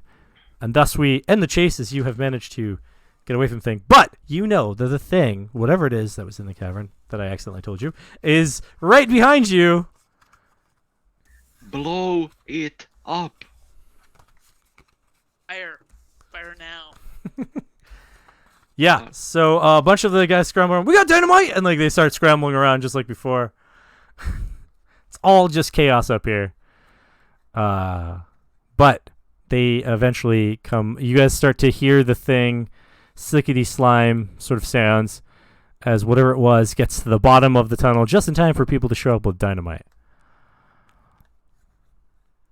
And Baker has now shown up going, "Whoa, what's going on? What's going on over here? What is all this?" This oil field is closing down, Mr. Baker. Yeah. Roy just nods his head in agreement. So, do you guys leave it to the workers to detonate the dynamite, or does somebody want to take the heroic job of blowing it all up? Well, I don't wanna have blow it up. explosive skills or anything, Oh, so... that's right. I don't have explosive. I'm not even worried about that. I'm just going to ask if you wanted come to. Oh yeah, 10 I Somebody will light do that it. damn Yep. cigar. Yeah. Light some I'll do dynamite it. with it. Yeah, absolutely. So, after you tell... Go ahead. Oh yeah, a slow motion picture.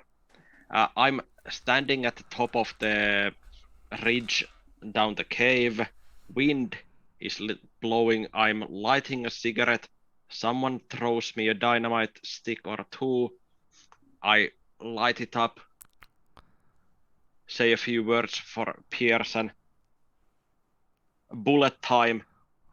Dynamite stick goes down. Just Right tumble, there. tumble, tumble. Yep. And then it like... Yep. Like movie camera style, lands at the bottom of the hole. It's like one of those 3 sticks tied up as one, you know. Yep. The creature, and then back to you guys. Huge explosion. Ground tumbles down, starts falling in around. The outhouse falls into the hole that this just made. The tower tips and then just falls from this huge explosion. This rig, and you guys are safely somehow magically away from the explosion, despite the fact that you just dropped this down the hole. By the way, Mr. Baker, I won't be taking this position. I'll look for something else. And presumably you destroyed whatever it was that was down in the tunnel. I feel good about that. We avenged you, Pierce. Thank you. Or so Thank you we so think. much. So, Once again, I do not survive an encounter with Scott. yes. So, having solved the mystery plaguing the community since 1920, you kind of, all the three of you that survived are kind of thrust into the limelight because this sort of like changes everything that SCSNO was trying to do, specifically because you set this thing down in like sulfur-filled oil chambers. The explosion definitely makes this a useless property. No longer is there, like, maybe they could salvage some oil extraction from it, but it's not going to be for a while. So all of the workers no longer have jobs as SCSNO tries to figure out what's going on. However, you did solve a strange mystery that no one believes you about, but you have some understanding of what went on here, so you will gain back some sanity points.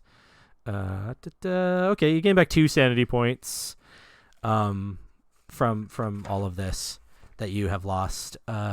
However, you still suffer from some nightmares every now and then of some kind of dark slug-like creature coming up from underneath the caverns beneath your home, even though you don't necessarily live anywhere close to where there would be caverns under your home. I imagine the smell of sulfur is often triggering. Like, it's like one of those moments, every time you smell, like, somebody brings out matches, you have like a moment where you all just kind of go, like, memories start coming back. Yeah. But why don't you then tell me after that what sort of the epilogue for your character that survived is? I quit. I'm gonna go home. Charlotte quits being a intern for Dr. Carey and is like, nope, I'm going home. Sorry. What about Roy, who's a sleepwalker? Yep. Roy? I was gonna ask, am I still aware and everything, or? Yeah. Yep. Okay. Well, I think he gets out of the oil business and goes into like auto repair, kind of like safer business for sure. Yeah. And Yeah. I think he definitely doesn't like oil or messing with oil at all. It's like, yep, career oil man. Now a guy who works on cars, but you guys have to do all the oil changes. Right. Yeah. Cool. What about Marvin? Well, he goes a little more into the deep end and find himself in like in engineering work of line that tries to cover these ancient caves and dismantle them and the creatures within. So becomes a monster hunter of sorts. Sure. And, because you get involved in that, a company called Federated Oil and Chemical starts hiring Marvin for various jobs. Yep, I'm cool. Cool. Hint for those of you that don't know, there's a campaign made by, like an organized play campaign by Chaosium in which Federated Oil and Chemical is the company that the players all work for, so tie in to another campaign that's out there. Hint. Excellent. Yes. All right, well, that was very good. Thanks, everyone, for coming and playing. So much. Sorry that Dexter you. died. Oh, hey. I figured he was kind of a jerk anyway. So I don't feel badly losing old Dexter. What'd you guys think? Was this fun? Would you play it again? I had a lot of fun. Yeah, It was I fun. enjoyed it. Yep. I love it. cool. I like the tunnels. Yeah. Yeah, that optional chase scene thing, right? Yeah, I mean, I think the consequences of the, missing a dex throw, in that one situation is pretty intense, and I felt like it was pretty suspenseful all the way through. Yep. Very good. Very cool. Well done, sir. Thank you. So for everyone that watches this later, this is available online at shoggoth.net/Octobernomicon/scenarios/Blackblood of the Earth. It was written by me, and there's also a additional byline for Calvin McDonald, who's one of my coworkers. who I was just sort of tossing the idea to him about like this whole thing, and I was like, yeah, I got to come up with a cool monster, and he was like, yeah, cool. And I was like, well, I think maybe it'll be a Shoggoth. I don't know. And he was like, what if it's like a Shoggoth that like lives in lives in the oil? And I went, oh my god, that's cool. genius. So I gave him the extra byline as I created a special monster because of his ideas and stuff. So, yeah. Awesome. And thanks to all of you for joining and playing with me and having a good time and role playing. That was very fun. It's good times. As always, Yeah, thank you so good much. times, and Thank it you. will be like close to midnight here, so Yep. I'll I went past about 45 minutes to what I thought the end time would be, so I apologize Yeah. for that. Samuel, pleasure meeting you. Yep. And I especially Hey. apologize to Lance, who's now like 5 in the morning her time. It's all good. No worries. where did you live again? Philippines. We started at 1 a.m. Yep. No worries. Oh damn. Yeah, All right. good. All right, well, thanks everyone. We'll see you later. Thanks for coming out. Take Yeah. it easy. See ya. All Bye. right. Bye. Bye. Bye. Oh. Yeah, it's fine.